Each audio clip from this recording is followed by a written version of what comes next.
Hello everyone, कैसे हैं आप सब लोग। आई होप आप अच्छे होंगे। वेलकम टू अपनी कक्षा।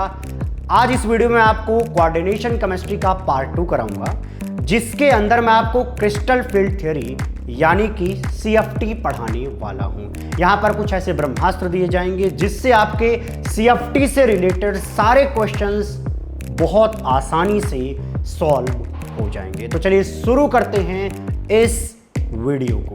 तो भैया चलो डिस्कस कर लेते हैं कि आखिरकार ये क्रिस्टल फील्ड थ्योरी क्या है जो इतना क्रांतिकारी बदलाव लेकर के आती है कोऑर्डिनेशन केमिस्ट्री के अंदर।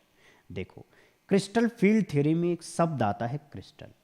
क्रिस्टल से आपके दिमाग में वो क्रिस्टलाइन सॉलिड का थोड़ा सा इमेज बन रहा होगा।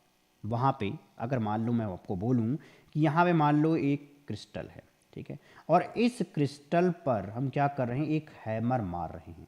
जब हम इस पर हैमर मारेंगे तो इसके क्या होंगे, खंड विखंड हो जाएंगे, ये टूट जाएंगे। जब मान लीजिए टूटेंगे तो कुछ हिस्से क्या होंगे, नीचे रहेंगे, और कुछ हिस्से क्या होंगे, ऊपर टूट करके रह जाएंगे। मतलब कि वो इधर उधर क्या हो रहे हैं, छिटक जा रहे हैं। तो कुछ हिस्से वहीं पर हैं जहां पर वो हैमर लगा है, और कुछ जो है इधर उधर चले गए। मतलब कुल मिला के ये है कि हमारा जो क्रिस्टल था वो टूट फूट चुका है। ऐसा ही कुछ कॉन्सेप्ट हम इस क्रिस्टल फील्ड थ्योरी के अंदर पढ़ने वाले हैं जब हम कोऑर्डिनेशन कंपाउंड्स के बारे में डिस्कशन करेंगे।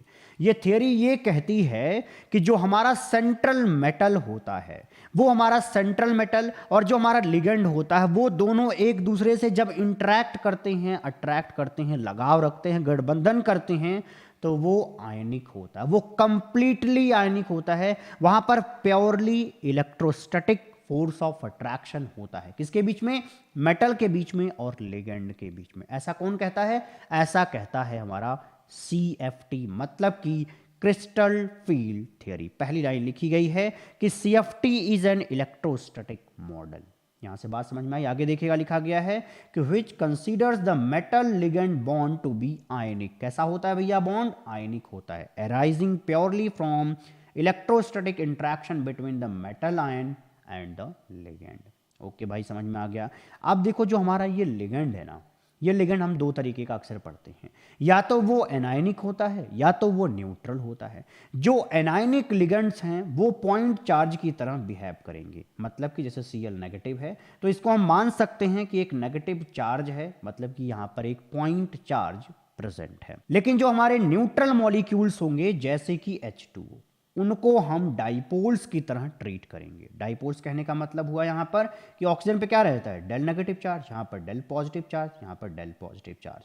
तो यहां पे हम इन टोटल को मिला के क्या बोलेंगे, अब डाइपोल बोलेंगे। तो जो हमारे न्यूट्रल मॉलिक्यूल होंगे वो डाइपोल की तरह बिहेव करते हैं, और जो हमारे नेगेटिव चार्ज रखने वाले लोग होते हैं, एनायन होते हैं, वो पॉइंट चार्ज की तरह बिहेव करते हैं। चलिए बात समझ में आ गई। आगे जो ये 4 पॉइंट दिए गए हैं, इनको समझने से पहले आपको एक इमेज पर ध्यान देना चाहिए। तो ये आपके सामने ये एक इमेज प्रस्तुत की गई है, इसके बारे में हमें अच्छे से समझना है। देखो भैया, हम पहले सीएफटी के अंदर आपको ये पढ़ाएंगे कि ऑक्टाहेड्रल कॉम्प्लेक्सेस कैसे बनते हैं।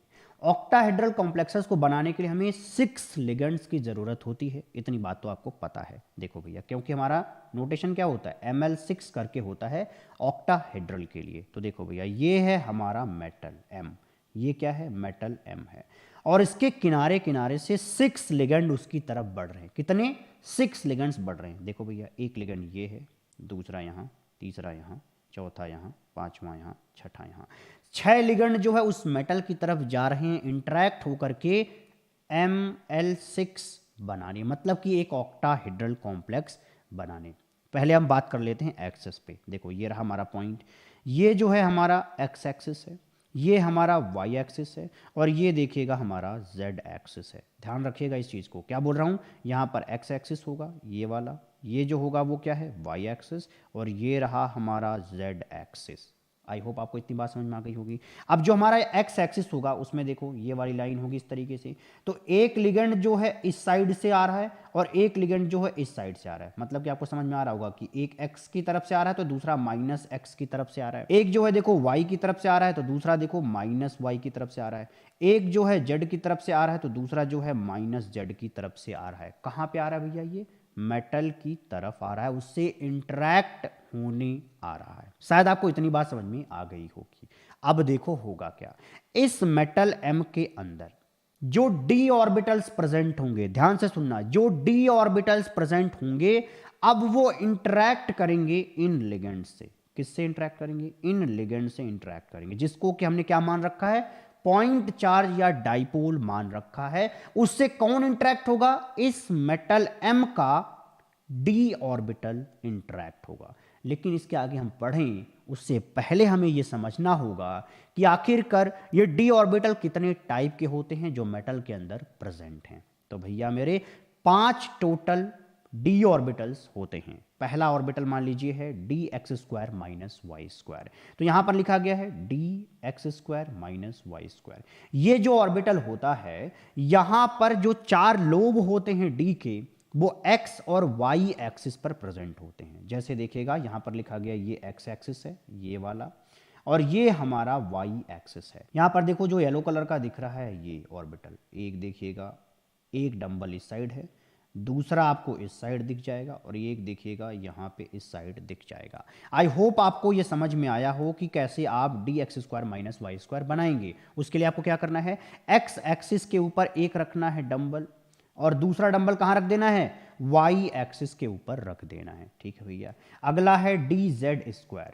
dz² में क्या लिखा गया है? z लिखा गया है। z के ऊपर आपको क्या करना है? एक पूरा लोब रख देना है। तो यहां पे हमने क्या किया? देखो भैया, ये एक डंबल बना दिया है, देखो यहां पे। और dz² में यहां पे हम इलेक्ट्रॉनिक एनवायरनमेंट भी दिखाते हैं कुछ इस तरीके का। तो देखिएगा हमने यहां पे बना रखा है। ये जो हमने बनाया हुआ है ये xy प्लेन में रहता है, और वो जो है उस z एक्सिस के परपेंडिकुलर रहता है। आई होप आपको समझ में आया हो कि dz² क्या होता है। अगला है dxy। dxy कहने का मतलब होता है कि आपको जो ये लोब बनाने हैं वो लोब जो है x और y एक्सिस के बीच में होना चाहिए। तो पहले समझो कहां पे x और y होगा। जैसे मान लो ये रहा x और ये रहा y, तो आपको लोब कहां बनाना है? इसके बीच में बनाना है। मैं सिर्फ एक बता रहा हूं, इस तरीके से आपको क्या करना है? चारों लोब बना देने हैं इस तरीके से। और इसी चीज को यहां पर देखिए दिखाया गया है कि देखो एक लोब यहां पे है, यहां पर एक लोब देखो यहाँ पे है, और एक लोब देखो यहाँ पर। ये 3D में बहुत अच्छे तरीके से शायद आप समझ पाएंगे।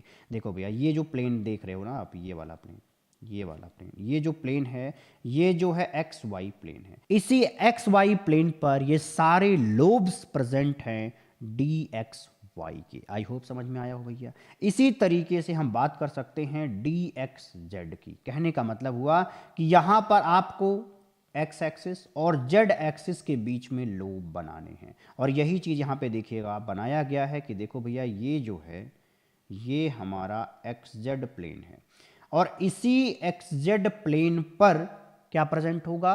लोब्स प्रेजेंट होंगे d ऑर्बिटल के। ठीक है भैया, कोई समस्या की बात नहीं। सिमिलरली आप दिमाग अब YZ पर भी लगा सकते हैं कि यहां पर जो लोब होगा वो Y और Z एक्सिस के बीच में होगा। इतनी बात समझने के बाद हम दोबारा लौटते हैं यहां पे। ओके भैया, बात करते हैं कि देखो भैया हमारे जो लिगेंड थे ना, वो लिगेंड कहाँ आ रहे थे? मेटल की तरफ आ रहे थे। तो यहाँ पर देखिएगा, पहले फोकस करिएगा आप इस वाले पर। यहाँ पर आपको जो ये ब्लू बॉल्स दिख रही हैं, ये ब्लू बॉल्स लिगेंड को दिखा रही हैं, दर्शा रही हैं, समझा रही हैं और बता रही हैं। ठीक है भैया, तो ये रहे हमारे 6 लिगेंड्स। जो ये 6 लिगेंड्स हैं वो जो है क्या कर रहे हैं? एक्स एक्सिस के अलॉन्ग इधर आ रहे हैं, ये भी इधर आ रहे हैं, वाई एक्सिस के अलॉन्ग ये इधर जा रहे हैं और ये इधर जा रहे हैं, और यहीं पर हमें क्या मिलेगा? मेटल का x² माइनस y² मिलेगा। अभी तो बताया यार कि भैया जो हमारा dx² माइनस y² होगा वो कहाँ होता है? x और y एक्सिस पर प्रेजेंट होता है, और हमारे लिगेंड भी उसी साइड से आ रहे हैं। अगर उसी साइड से आएंगे तो वहां पे क्या होगा? यहां पर अच्छा खासा इंटरेक्शन होगा। क्या होगा? इंटरेक्शन होगा, इनका यहां पे मेल मिलाप होगा, और यहां पे जो मेल मिलाप होने वाला है वो रिपल्सिव होने वाला है। अच्छा जी, रिपल्सिव क्यों होने वाला है? क्योंकि जो यहां पे d ऑर्बिटल है वो d ऑर्बिटल क्या कर रहा है? इलेक्ट्रॉन को कंटेन कर रहा है, और सामने से लिगेंड क्या लेकर के आ रहा है? इलेक्ट्रॉन की डेंसिटी लेके आ रहा है। तो दोनों इलेक्ट्रॉन की डेंसिटी क्या करेंगी? अब एक दूसरे को रिपेल करेंगी, और उस रिपल्सन की वजह से जो हमारा d ऑर्बिटल होगा उसकी एनर्जी बढ़ जाएगी। क्या बोला मैंने, डी ऑर्बिटल की एनर्जी बढ़ जाएगी क्योंकि यहाँ पे रिपल्सन हो रहा है। तो मैं पहले आपको बता दूं कि अगर कहीं पर दो सिस्टम के बीच में रिपल्सन होता है तो वहां पे एनर्जी बढ़ जाती है। तो इस तरीके से जो हमारा d x square minus y square होगा उसकी एनर्जी बढ़ जाएगी due to the repulsion between these lobes and this ligand. I hope आपको समझ में आया हो। ओके भैया, आगे हम बात कर लेते हैं डी जेड स्क्वायर पर। यहां पे देखो भैया, ये रहा हमारा डी जेड स्क्वायर। ये जो आप लोब देख रहे हो, ये जो लोब है वो जेड एक्सिस पर प्रेजेंट है, ठीक है भैया। तो यहां सामने से क्या आ रहा है, लिगेंड आ रहा है। तो ये लिगेंड क्या करेगा, इससे यहां पे इंटरेक्ट होगा। अगर यहां पर इंटरेक्ट होगा और ये रिपल्सिव इंटरेक्शन होगा तो इस रिपल्सिव इंटरेक्शन की वजह से फिर से इस डी जेड स्क्वायर का एनर्जी क्या हो जाएगा, बढ़ जाएगा, क्योंकि यहां पे रिपल्सन हो रहा है। अब हम बात कर लेते हैं इन तीनों में से किसी एक पर, क्योंकि एक को समझेंगे तो हम बाकी दो को आराम से समझ जाएंगे, क्योंकि इन सारे के अंदर सेम बिहेवियर होगा।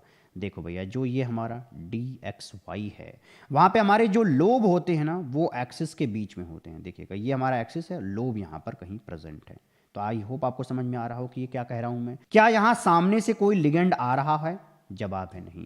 इस लोब के सामने से कोई लिगेंड नहीं आएगा। अब की बार जो लिगेंड्स आ रहे हैं वो लिगेंड्स जो हैं इस एक्सिस पर प्रेजेंट हैं, उन्हीं के सामने से आ रहे हैं। लेकिन ये लिगेंड्स जो हैं इन लोब से अब नहीं टकराएंगे। अगर नहीं टकराएंगे, यहां पर डायरेक्ट रिपल्सन नहीं होगा, तो एक बात बताओ, क्या डी एक्स वाई का एनर्जी बढ़ेगा?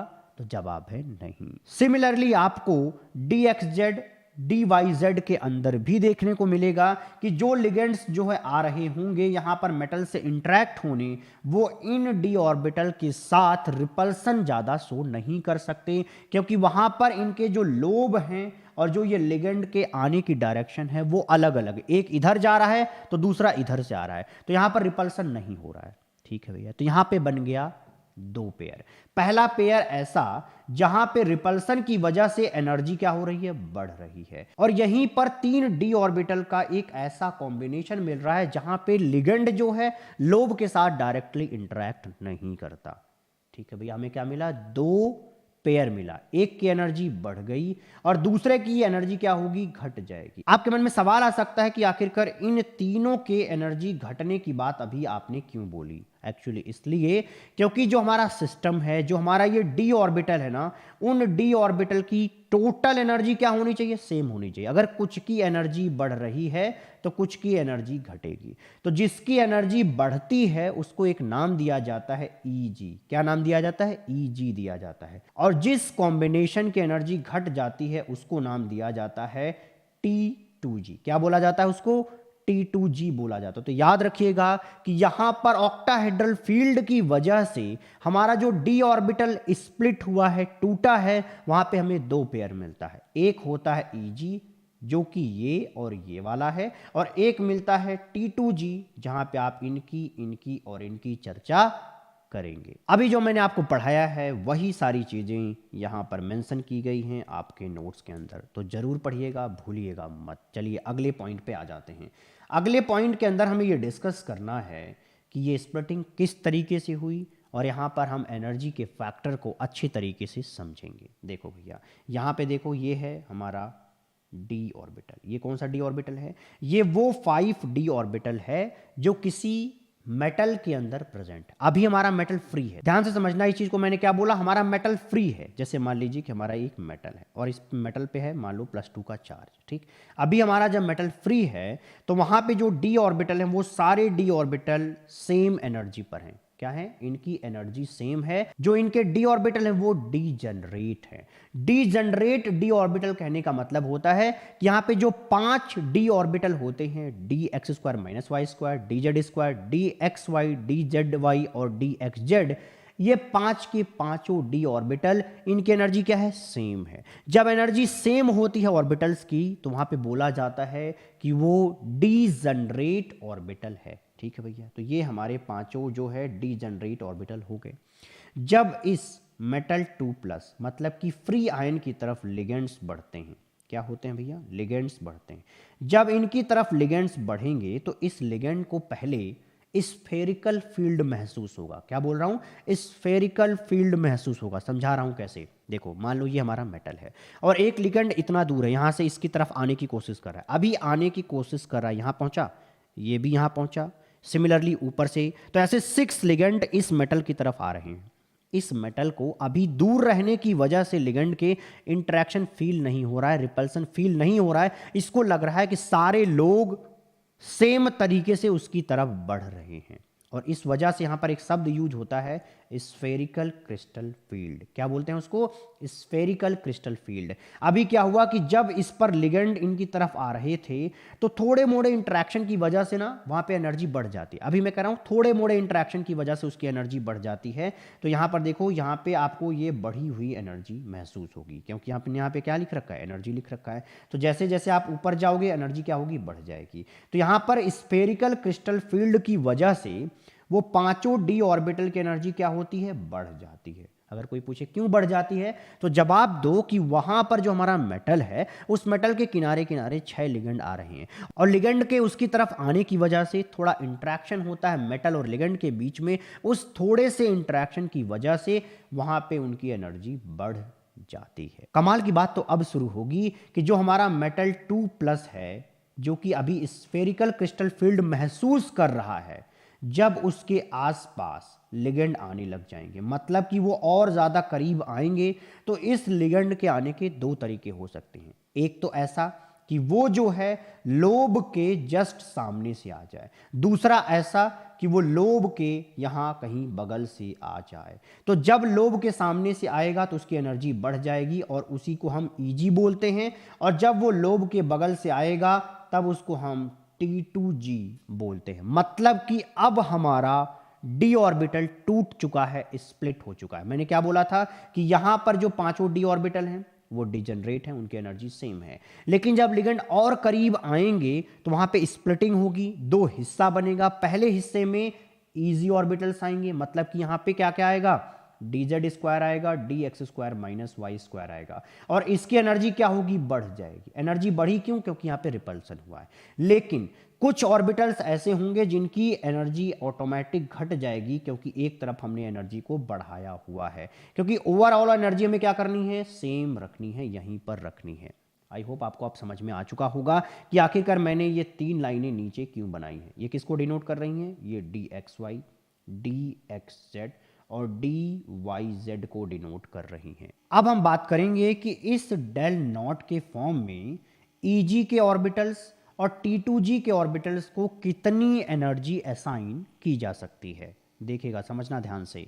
यहां पर जो ये बेरी सेंटर है ना, इस बेरी सेंटर से नीचे हम थोड़ा सा कम आते हैं, मतलब कि यहाँ पे इतना गैप होता है, और ऊपर की तरफ जो गैप होता है वो थोड़ा बड़ा होता है। ऐसा हमने क्यों किया है वो समझिएगा, क्योंकि यहाँ पर सिर्फ 2 ऑर्बिटल हैं, और अगर यहाँ पे सिर्फ 2 ऑर्बिटल हैं तो एक ऑर्बिटल को ज़्यादा एनर्जी मिलेगी, तभी जो है टोटल ऑर्बिटल की एनर्जी यहाँ पर और यहाँ वाली टोटल ऑर्बिटल की एनर्जी सेम होगी। कहने का मतलब समझाता हूँ। यहाँ पर देखो, इस वाले गैप को हमने ले लिया है कितना? 3/5 डेल नॉट। क्या लिखा हमने? 3/5 डेल नॉट लिखा। ये जो 3/5 डेल नॉट है, ये किसी एक ऑर्बिटल की अपनी एनर्जी है। तो अगर अब मैं आपसे पूछूं कि Eg की टोटल एनर्जी कितनी होगी, तो आप क्या बोलोगे? हमारे पास 2 ऑर्बिटल है, इस वजह से यहां पर कितनी एनर्जी होगी भैया? 2 × 3/5 डेल नॉट होगी। ये किसकी एनर्जी है? ये Eg की एनर्जी है। ओके, तो इस बात को ध्यान में रखिएगा कि Eg की एनर्जी कितनी आई भैया? 6/5 डेल नॉट आई। और यहां पर जब हम बेरी सेंटर से नीचे आते हैं तो एक ऑर्बिटल को हम एनर्जी असाइन करते हैं 2/5 डेल नॉट की। कितना? 2/5 डेल नॉट की। तो अगर एक की 2/5 डेल नॉट होगी, इसकी भी 2/5 डेल नॉट होगी, इसकी भी 2/5 डेल नॉट होगी, तो टोटल कितना हो जाएगा भैया? 2/5 × 3 = 6/5 डेल नॉट। ये किसकी एनर्जी आई? ये एनर्जी आई है T2G के अंदर आने वाले तीनों ऑर्बिटल्स की, और यही एनर्जी तो हमें कहाँ देखने को मिली थी? यहाँ पर भी देखने को मिली थी। तो आई होप आपको यहाँ से समझ में आया हो कि Eg की जो एनर्जी है वो T2G के एनर्जी के बराबर है। बस यहाँ पर डिफरेंस क्या है? यहाँ पर ऑर्बिटल एनर्जी का डिफरेंस है। T2G के अंदर हर ऑर्बिटल की एनर्जी 2/5 डेल नॉट है, और Eg के अंदर एक ऑर्बिटल की एनर्जी जो है 3/5 डेल नॉट है। तो शायद आपको सारी चीजें याद हुई होंगी, कंठस्थ हुई होंगी, आपके खोपड़ी में उतर चुकी होंगी। चलिए भैया आप चलते हैं नेक्स्ट पॉइंट पे। नेक्स्ट पॉइंट के अंदर लिखा गया है कि the extent of splitting depends on the field produced by the ligand, और अगला लिखा गया है charge on the metal ion. यहां पर जो हम डेल नॉट की बात कर रहे हैं, इस गैप की बात कर रहे हैं, यही है एक्सटेंट ऑफ स्प्लिटिंग। भाई जितना ज़्यादा स्प्लिट होगा उतना ज़्यादा वहां पे गैप देखने को मिलेगा। तो इसके बारे में बोला जा रहा है कि डेल नॉट की वैल्यू जो है डिपेंड करती है किसके ऊपर? Field produced by ligand. कहने का मतलब हुआ कि हमारा जो लिगेंड है वो मेटल की तरफ जब आ रहा है, अगर वो एक स्ट्रॉन्ग फील्ड लेकर के उसकी तरफ आएगा, वो एक स्ट्रॉन्ग रिपल्सन देगा मेटल को, तो वहां पर ज्यादा स्प्लिटिंग होगी विद रिस्पेक्ट टू एक ऐसा लिगेंड जो मेटल की तरफ आ तो रहा है लेकिन ज्यादा रिपल्सन क्रिएट नहीं कर रहा है, वो ज्यादा इंटरेक्ट नहीं हो रहा है मेटल से। तो वहां पे एक वीक फील्ड आएगा किसकी तरफ से? लिगेंड की तरफ से। इस वजह से वहां पर मेटल के जो डी ऑर्बिटल्स होंगे वो ज्यादा स्प्लिट नहीं होंगे, वो कम स्प्लिट होंगे। तो वहां पर शब्द यूज किया जाता है splitting due to weak field. और यहां पर देखिएगा वीक फील्ड की वजह से जो ये डेल नॉट है वो सिर्फ इतना ओपन होता है, लेकिन स्ट्रॉन्ग फील्ड की वजह से वहां पे देखो इतना ज्यादा ओपन हो जाता है आपका ये T2G और Eg का गैप। यहां पे हमने स्ट्रॉन्ग फील्ड और वीक फील्ड की बात की। ये फील्ड किसने क्रिएट किया? ये लिगेंड ने क्रिएट किया। इसका मतलब हमारा लिगेंड दो हिस्से में डिवाइड होने वाला है, एक होगा स्ट्रॉन्ग फील्ड लिगेंड तो दूसरा होगा वीक फील्ड लिगेंड। जो हमारा स्ट्रॉन्ग फील्ड लिगेंड होगा वो हमें डेल नॉट की वैल्यू ज्यादा दे रहा होगा, और जो हमारा वीक फील्ड लिगेंड होगा वो हमें डेल नॉट की वैल्यू कम दे रहा होगा। यहां पे देखिएगा हमने लिख रखा है डेल नॉट डैश मतलब कि ये वाला, डेल नॉट मतलब ये। यहां पर डेल नॉट डैश की वैल्यू ज्यादा है क्योंकि ये किसके द्वारा आ रही है? ये स्ट्रॉन्ग फील्ड के द्वारा आ रही है, और ये फील्ड बनाया जा रहा है लिगेंड के द्वारा, इसलिए यहां वाले लिगेंड को हम बोलेंगे स्ट्रॉन्ग फील्ड लिगेंड। और ये जो गैप है वो कौन क्रिएट कर रहा है भैया? स्ट्रॉन्ग फील्ड लिगेंड क्रिएट कर रहा है। तो आप बोल देना, याद कर लेना, समझ लेना कि भैया जो हमारा स्ट्रॉन्ग फील्ड लिगेंड होता है वो हमें ज्यादा एक्सटेंट ऑफ स्प्लिटिंग देता है। अब हम बात कर लेते हैं इस लाइन के सेकंड पार्ट की। सेकंड पार्ट में बोला गया कि the extent of splitting depends upon the charge on the metal ion. Metal ion पर अब की बार हमने दो अलग अलग चार्ज लिए, एक पर लिखा 3+, दूसरे पे लिखा 2+। और अब की बार जो हमने लिगेंड लिए ना, दोनों में सेम लिगेंड ले रखे हैं। देखो भैया दोनों के केस में हमने सेम लिगेंड मान लिया है। इसका मतलब क्या हुआ कि लिगेंड के द्वारा एक्सटेंट ऑफ स्प्लिटिंग पे अब गैप नहीं आएगा, डिफरेंस नहीं आएगा, क्योंकि दोनों के केस में हम क्या कर रहे हैं? सेम लिगेंड ही ले रहे हैं। लेकिन पहले केस में हमने मेटल 3+ लिया, दूसरे में मेटल 2+ लिया।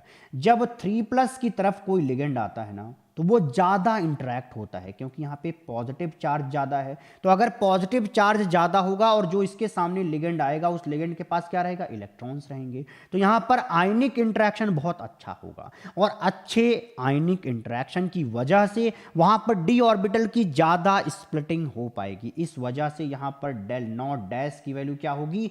ज्यादा मिलेगी। किसके केस में?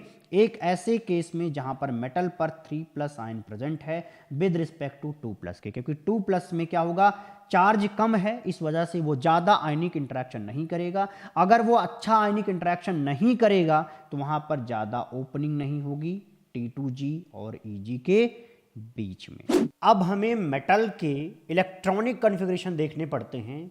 जब वो मेटल ऑक्टाहेड्रल फील्ड के अंदर आता है, जब उसकी स्प्लिटिंग होती है तो उसका क्या इलेक्ट्रॉनिक कॉन्फ़िगरेशन आएगा, इस डी ऑर्बिटल स्प्लिटिंग की वजह से हम यहाँ पे यही समझेंगे। मान लीजिए हमारे पास एक कॉम्प्लेक्स है Ml6, और यहाँ पर जो ये M है मतलब कि मेटल है, उसका जो इलेक्ट्रॉनिक कॉन्फ़िगरेशन है D वाला वो है D1। तो अगर D1 जो है स्प्लिट करेगा तो किस तरीके से उसके इलेक्ट्रॉन भरे जाएंगे T2G और Eg के अंदर, यही चीज़ हम सीखने वाले हैं। देखिए एग्जांपल के तौर पे हमने ले रखा है D1 का सिस्टम। जब हम इसको ब्रेक करेंगे तो क्या होगा भैया? T2G मिलेगा, मतलब कि 3 ऑर्बिटल का एक कॉम्बिनेशन मिलेगा, और ऊपर मिल रहा होगा हायर एनर्जी में Eg, मतलब कि 2 ऑर्बिटल का एक कॉम्बिनेशन मिलेगा।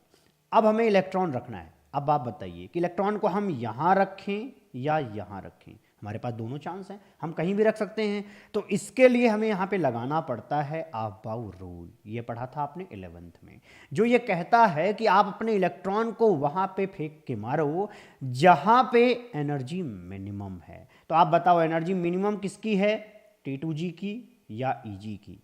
यहां पर T2G की एनर्जी आपको कम दिखाई दे रही है, इस वजह से आपको अपना इलेक्ट्रॉन कहां रखना है भैया, T2G के अंदर रखना है।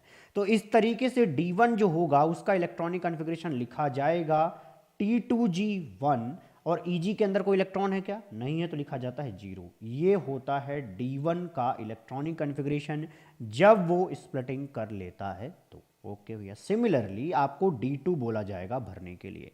तो D2 में अब की बार 2 इलेक्ट्रॉन है। ठीक है भाई, 2 इलेक्ट्रॉन है, तो क्या जो इलेक्ट्रॉन है हमारे पास उसको हम यहीं पर पेयर करा दें या हम उसको एक अलग ऑर्बिटल में रखें। तो शायद आपका जवाब होने वाला है कि आपको सर अलग ऑर्बिटल में रखना चाहिए। ऐसा क्यों, ऐसा इसलिए क्योंकि भैया हम हुंड रूल यहां पे फॉलो कराएंगे। हुंड रूल कहता है कि आपको मैक्सिमम अनपेयर्ड इलेक्ट्रॉन रखने चाहिए अपने सिस्टम के अंदर। वहां पे लैंग्वेज यूज होता है मैक्सिमम स्पिन मल्टीप्लिसिटी, और मैक्सिमम स्पिन मल्टीप्लिसिटी तब आती है जब maximum number of unpaired electron होते हैं। तो भैया हुंड रूल ने कहा कि अपना इलेक्ट्रॉन कहाँ रखो, दूसरे ऑर्बिटल में, हमने रख दिया। तो अगर मान लीजिए आपसे बोला जाए इस D2 को लिखिए इलेक्ट्रॉनिक कॉन्फ़िगरेशन के थ्रू, तो क्या लिखोगे, लिखोगे T2G2 एंड Eg0। कोई समस्या की बात नहीं। आइए अब आते हैं D3 पर। D3 में हमारा तीसरा इलेक्ट्रॉन है, वो कहां जाएगा, तीसरे ऑर्बिटल के अंदर जाएगा। ये तीसरा ऑर्बिटल किसका है, T2G वाला तीसरा ऑर्बिटल है। तो इस तरीके से हमें मिल रहा होगा T2G3 and Eg0। I hope आपको समझ में आया हो।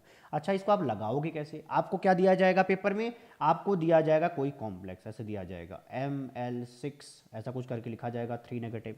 ठीक, फिर आपको क्या करना है, यहाँ पर मेटल का ऑक्सीडेशन नंबर निकालना है। तो ऑक्सीडेशन नंबर से आपको पता चलेगा कि वहाँ पे D1 सिस्टम है या D2 है या D3 है। जैसा होगा उसी तरीके से आपको वहां पे उनके इलेक्ट्रॉनिक कॉन्फ़िगरेशन को कमेंट करना है। अब भैया आते हैं D4 पे, यहीं पे बवाल मचता है। यहां पे हमें खोपड़ी खोल के रखनी पड़ती है समझने के लिए। देखिएगा D4 जो है ना, वहां पे जो हमारा ये चौथा इलेक्ट्रॉन होगा, 3 तक तो हमें समझ में आ गया कि हमने एक यहां रख दिया, एक यहां रख दिया, एक यहां रख दिया, कोई दिक्कत नहीं है। अब हमारे पास जो चौथा इलेक्ट्रॉन है ना, उस चौथे इलेक्ट्रॉन के पास ऑप्शन है, या तो वो यहां जा सकता है या तो वो यहां पे पेयर करा सकता है। अच्छा जी, यहां पे अगर पेयर कराएगा ना तो उसको थोड़ी सी दिक्कत महसूस होगी। सुनिएगा इस लाइन को बड़े ध्यान से, जब इलेक्ट्रॉन आपका यहां पर पेयर करा रहा होगा तो उस इलेक्ट्रॉन को दिक्कत महसूस होगी, क्योंकि उसको इलेक्ट्रॉन के साथ ही रहने जाना है। तो इलेक्ट्रॉन और इलेक्ट्रॉन क्या करते हैं, रिपल्सन करते हैं। जब वो रिपल्सन करेंगे तो भैया रिपल्सन को मिनिमाइज करने के लिए, कम से कम करने के लिए हमें बाहर से एनर्जी डालनी पड़ेगी, मतलब सिस्टम को बाहर से एनर्जी इनपुट करना पड़ेगा ताकि 2 इलेक्ट्रॉन एक साथ रह लें। उसी दी हुई एनर्जी को पेयरिंग एनर्जी कहते हैं। अच्छा जी, अब आप सोचोगे सर वो पेयर ही क्यों करेगा जब वो सिस्टम को एनर्जी देनी पड़ेगी। मेरे भैया उसके पास 2 ही ऑप्शन है, या तो वो चौथा इलेक्ट्रॉन यहां आता या तो ऊपर जाता। नीचे वाले की तो बात मैंने कर ली, अब ऊपर जाने की बात आपको समझाता हूं। देखो, जब हमारा इलेक्ट्रॉन यहां से यहां जाना चाह रहा है, देखो भैया जो हमारा चौथा इलेक्ट्रॉन है ना, जब वो यहां पर आएगा तो उसको डेल नॉट एनर्जी का बैरियर पास करके ऊपर आना पड़ेगा। क्या बोल रहा हूं मैं, डेल नॉट एनर्जी का बैरियर पास करके ऊपर आना पड़ेगा। यहां पे भी उसको एनर्जी डालनी पड़ेगी, लगानी पड़ेगी यहां से यहां जाने में। भाई जब उसके पास चांस है यहां रहने का, उसके बावजूद अगर वो ऊपर जाना चाहता है तो ऊपर वो सिर्फ तब जाएगा जब उसका ये डेल नॉट की जो वैल्यू है वो कम होगी। चलिए बात करते हैं सेकंड वाले कंडीशन की, कि हमारा इलेक्ट्रॉन जो है वो Eg के अंदर भी जा सकता है। अगर आपका इलेक्ट्रॉन Eg में आना चाहता है तो उसको इतना एनर्जी गैप चल करके आना पड़ेगा डेल नॉट का। अब यहां पे ध्यान से समझना कि हमारा जो ये इलेक्ट्रॉन है वो पेयर करना चाहेगा या वो Eg के अंदर आना चाहेगा। तो यहां पे 2 कंडीशंस बनती हैं। पहली कंडीशन की अगर हम बात करें तो वहां पर डेल नॉट की वैल्यू मान लीजिए कि पेयरिंग एनर्जी से ज्यादा है। यहां पे दोनों एनर्जी ही इलेक्ट्रॉन को देनी पड़ रही है, लगानी पड़ रही है, तब जाकर के वो ऑर्बिटल के अंदर स्टेब्लिश हो रहा है, रह रहा है। ठीक है। अगर उसको ये दोनों एनर्जी खर्च करनी है तो वो कौन सी एनर्जी खर्च करना पसंद करेगा? जो सबसे कम एनर्जी होगी। तो भैया सबसे कम एनर्जी कौन सी है? यहाँ पे पेयरिंग एनर्जी है। तो इसका मतलब क्या हुआ कि अगर कहीं पर ये सिस्टम होगा, ये कंडीशन होगी, तो वो पेयरिंग कराना प्रेफर करेगा। पेयरिंग कराना क्यों प्रेफर करेगा? क्योंकि यहां पर पेयरिंग एनर्जी कम है, और जो एनर्जी कम है वही इलेक्ट्रॉन डालना चाहेगा। भैया वो ज्यादा वाला एनर्जी क्यों इनपुट करे, और आखिरकार वो क्यों ऊपर जाए? इस वजह से हम बोलेंगे कि जब condition del naught is greater than P लिखा जाए तो वहां पर पेयरिंग कराना पड़ता है। याद रखना, इसको उल्टा मत याद कर लेना। अक्सर हम समझते हैं कि जो हमारा पेयरिंग होता है, जब ये पेयरिंग एनर्जी ज्यादा होगी तब हमें पेयर कराना। नहीं नहीं भैया, जब पेयरिंग एनर्जी कम होगी तभी वो इलेक्ट्रॉन पेयर कराना चाहेगा, क्योंकि मेरे भैया जो हमारा पेयरिंग एनर्जी है ना, वो इलेक्ट्रॉन को खुद इनपुट करना पड़ता है, डालना पड़ता है। और कोई भी सिस्टम, कोई भी इंसान, कोई भी इलेक्ट्रॉन, कोई भी पार्टिकल इस दुनिया का सबसे कम एनर्जी खर्च करके अच्छा काम करना चाहता है। ठीक है, तो इलेक्ट्रॉन क्या करेगा? यहां पर आसानी से पेयर कर जाएगा, क्योंकि वहां पर पेयरिंग एनर्जी कम थी। लेकिन यहां पर देखो भैया, डेल नॉट की वैल्यू क्या है? कम है पेयरिंग एनर्जी से। अगर पेयरिंग एनर्जी ही ज्यादा हो जाए, ध्यान देना, अगर पेयरिंग एनर्जी ज्यादा हो जाए तो क्या वो पेयर कराना चाहेगा?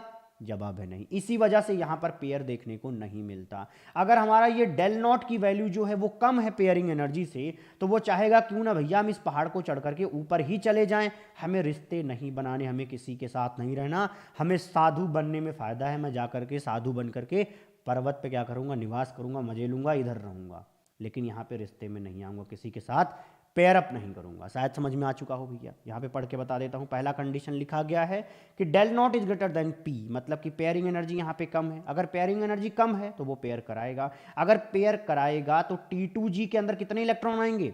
4 इलेक्ट्रॉन आएंगे। अरे मेरे भाई देखो ना, 1 2 3 4, तो क्या लिखा जाएगा? लिखा जाएगा T2G4 Eg0। ऐसा कब हुआ? जब पेयरिंग हुई। और आपको पता है कि ये डेल नॉट की वैल्यू कब ज्यादा होती है? जब हमारे लिगेंड स्ट्रॉन्ग फील्ड होते हैं। ऊपर मैंने बताया था कि जो हमारे स्ट्रॉन्ग फील्ड लिगेंड होंगे वो डेल नॉट की वैल्यू ज्यादा क्रिएट करेंगे, वो स्प्लिटिंग ज्यादा कर देंगे। और अगर वो स्प्लिटिंग ज्यादा करेंगे तो इलेक्ट्रॉन ऊपर नहीं जाना चाहेगा, वो नीचे ही रहना चाहेगा। तो याद रखिएगा कि ये जो कंडीशन है ये स्ट्रॉन्ग फील्ड लिगेंड के लिए लगाई जाती है। सिमिलरली आप बोल सकते हो यहां पर कि del naught is less than P की कंडीशन में अब हमारा पेयरिंग नहीं होगा, क्योंकि पेयरिंग एनर्जी ज्यादा है। और अगर पेयरिंग एनर्जी ज्यादा है तो आपका इलेक्ट्रॉन यहां आ जाएगा, तो इसका इलेक्ट्रॉनिक कॉन्फ़िगरेशन लिखा जाएगा T2G3 एंड Eg1।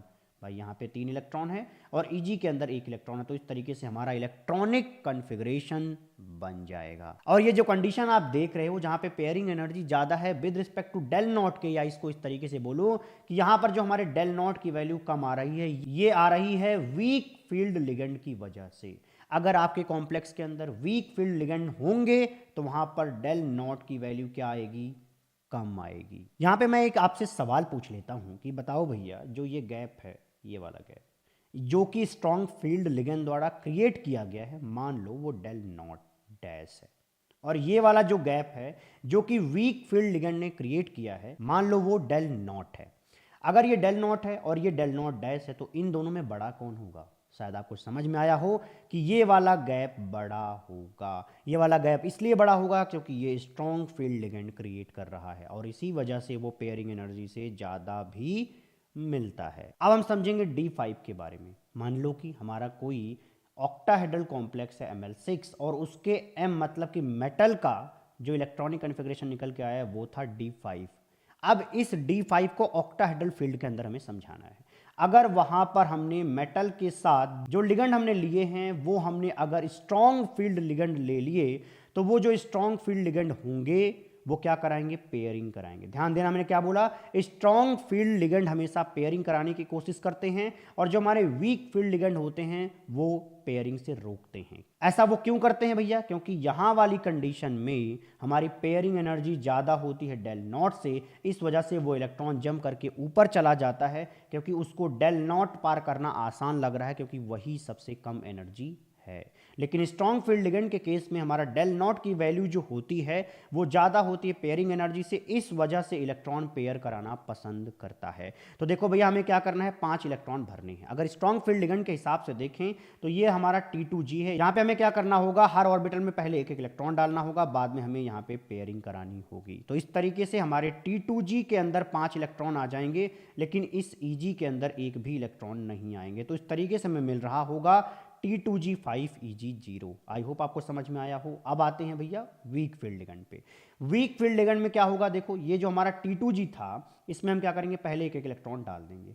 क्या अब हम पेयरिंग करा दें, जवाब है नहीं, क्योंकि ये वीक फील्ड लिगेंड है और वीक फील्ड लिगेंड होने की वजह से जो ये डेल नॉट की वैल्यू है ये कम है, इस वजह से वो इलेक्ट्रॉन जंप करके ऊपर जाना पसंद करेगा, पेयरिंग कराना पसंद नहीं करेगा। बार बार मैं इसलिए बोल रहा हूं ताकि आपकी खोपड़ी में बस जाए, याद हो जाए, आपके न्यूरॉन्स इस चीज को एक्सेप्ट कर लें। तो आपका क्या होगा भैया, 4th इलेक्ट्रॉन और 5th इलेक्ट्रॉन यहां पर दिखाई देगा। तो इस तरीके से हमें इलेक्ट्रॉनिक कन्फिगरेशन मिल रहा होगा T2G3 and EG2। I hope आपको समझ में आ रहा हो कि वीक फील्ड लिगेंड के अंदर हमें क्या करना है, ऊपर की तरफ अपने इलेक्ट्रॉन लेकर के जाना। तो इस तरीके से हमारा D5 का इलेक्ट्रॉनिक कन्फिगरेशन यहाँ पे कंप्लीट होता है। अब बात कर लेते हैं D6 पर। देखो भैया D6 में अगर हम स्ट्रॉन्ग फील्ड लिगेंड की बात करें तो हमारा 6th जो इलेक्ट्रॉन होगा वो कहाँ आएगा, T2G के अंदर आएगा, वो पेयरिंग कराने आएगा। अरे भाई D5 वाली बात तो याद ही होगी आपको, यहाँ पर बस आपको 6th इलेक्ट्रॉन देखना है। तो इस तरीके से हमारे T2G में कितने इलेक्ट्रॉन हो गए, 6 इलेक्ट्रॉन हो गए, और हमारे EG में 0 इलेक्ट्रॉन हुए। तो हमें ये इलेक्ट्रॉनिक कन्फिगरेशन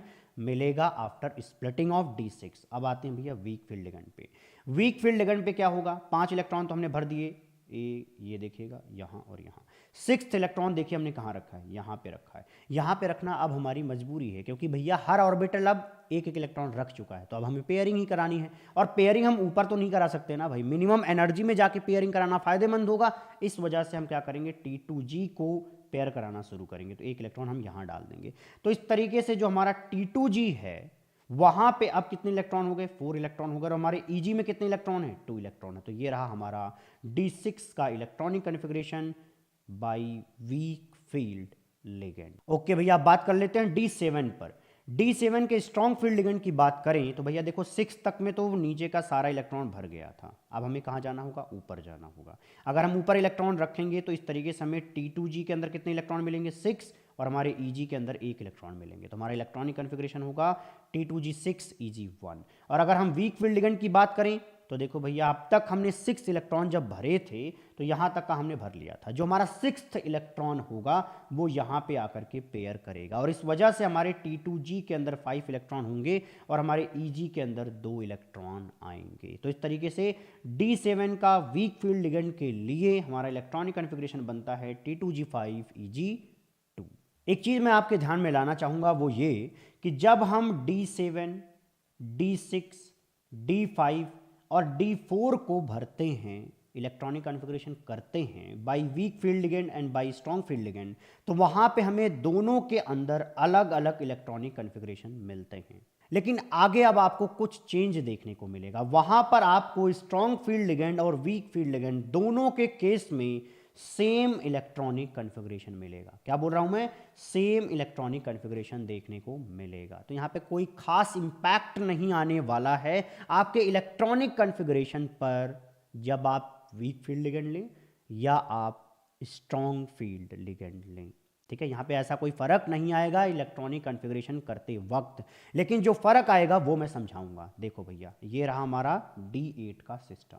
D8 के केस में अगर हम स्ट्रॉन्ग फील्ड लिगेंड की फिलिंग करने जाएं तो हम क्या करेंगे, देखो भैया 7 तक में हमने क्या किया, नीचे के 6 भर दिए, एक ऊपर भर दिया था, 8th वाला इलेक्ट्रॉन हमने क्या किया, यहाँ पे ला करके भर दिया। तो इस तरीके से हमें इलेक्ट्रॉनिक कॉन्फ़िगरेशन मिलेगा T2G6 और मिल जाएगा EG2। अरे भाई यहाँ पे कितने इलेक्ट्रॉन हैं, 6 इलेक्ट्रॉन हैं, तो यहाँ पे ये लिखा जाएगा। और यहाँ पर EG में कितने इलेक्ट्रॉन हैं, 2 इलेक्ट्रॉन हैं, तो यहाँ पे मिल रहा होगा T2G6 एंड EG2। ओके भैया, अगर इसी D8 को हम वीक फील्ड लिगेंड के हिसाब से भरें तब भी हमें वही इलेक्ट्रॉनिक कॉन्फ़िगरेशन मिलेगा। चलिए इस चीज़ को समझा देता हूँ। देखो भैया, अगर हमें 8 इलेक्ट्रॉन भरने हैं तो हम क्या करते हैं, वीक फील्ड लिगेंड में पहले यहाँ भरते, फिर यहाँ भरते, फिर यहाँ 3 यहाँ भर लिया, फिर यहाँ भरते, यहाँ भरते 5 हो गया, फिर यहाँ भरते 6, यहाँ पे भरते 7, यहाँ पे भरते 8। तो देख लो, इस स्ट्रॉन्ग फील्ड लिगेंड और वीक फील्ड लिगेंड दोनों के केस में हमें सेम इलेक्ट्रॉनिक कॉन्फ़िगरेशन मिलता है इन D8 कॉन्फ़िगरेशन। आपके खोपड़ी में सवाल आ सकता है कि क्या सर यहां पर स्ट्रॉन्ग फील्ड लिगेंड और वीक फील्ड लिगेंड की वजह से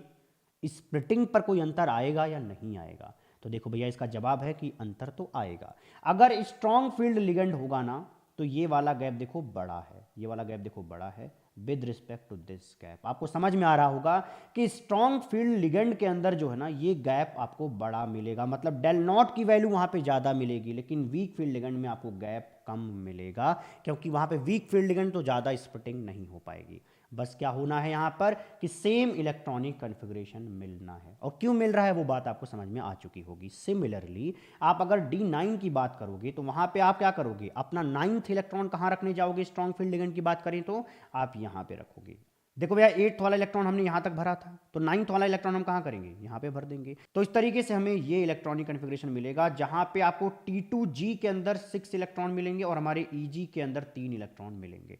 लेकिन अगर हम बात वीक फील्ड लिगेंड की करें तो वहां पे भी सेम इलेक्ट्रॉनिक कॉन्फ़िगरेशन आपको देखने को मिलेगा। आपको समझा देता हूं भैया, देखो यहां पे आप भरोगे कैसे, 1 2 3 4 5 6 7 8, 9th वाला देखो यहीं पर लाके भरोगे, तो यहाँ पे भी इलेक्ट्रॉनिक कॉन्फ़िगरेशन सेम आएगा।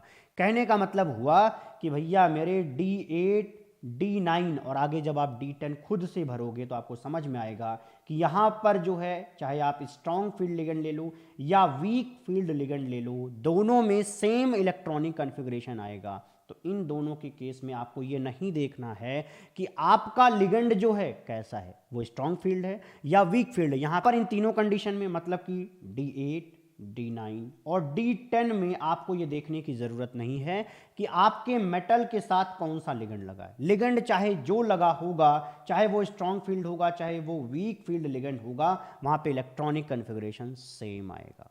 आई होप आपको समझ में आ चुका हो भैया। बहुत कोशिश की गई है ये सारी चीजें समझाने की। अभी मैंने जो लाइनें आपको बोली हैं उसको मैं समराइज कर देता हूं ब्रह्मास्त्र के माध्यम से। देखो भैया, अब की बार आपको गिनती थोड़ा इस तरीके से पढ़नी है कि D1 D2 D3 एक तरफ, इसके बाद D4 D5 D6 D7 एक तरफ, और अगला होगा D8 D9 D10।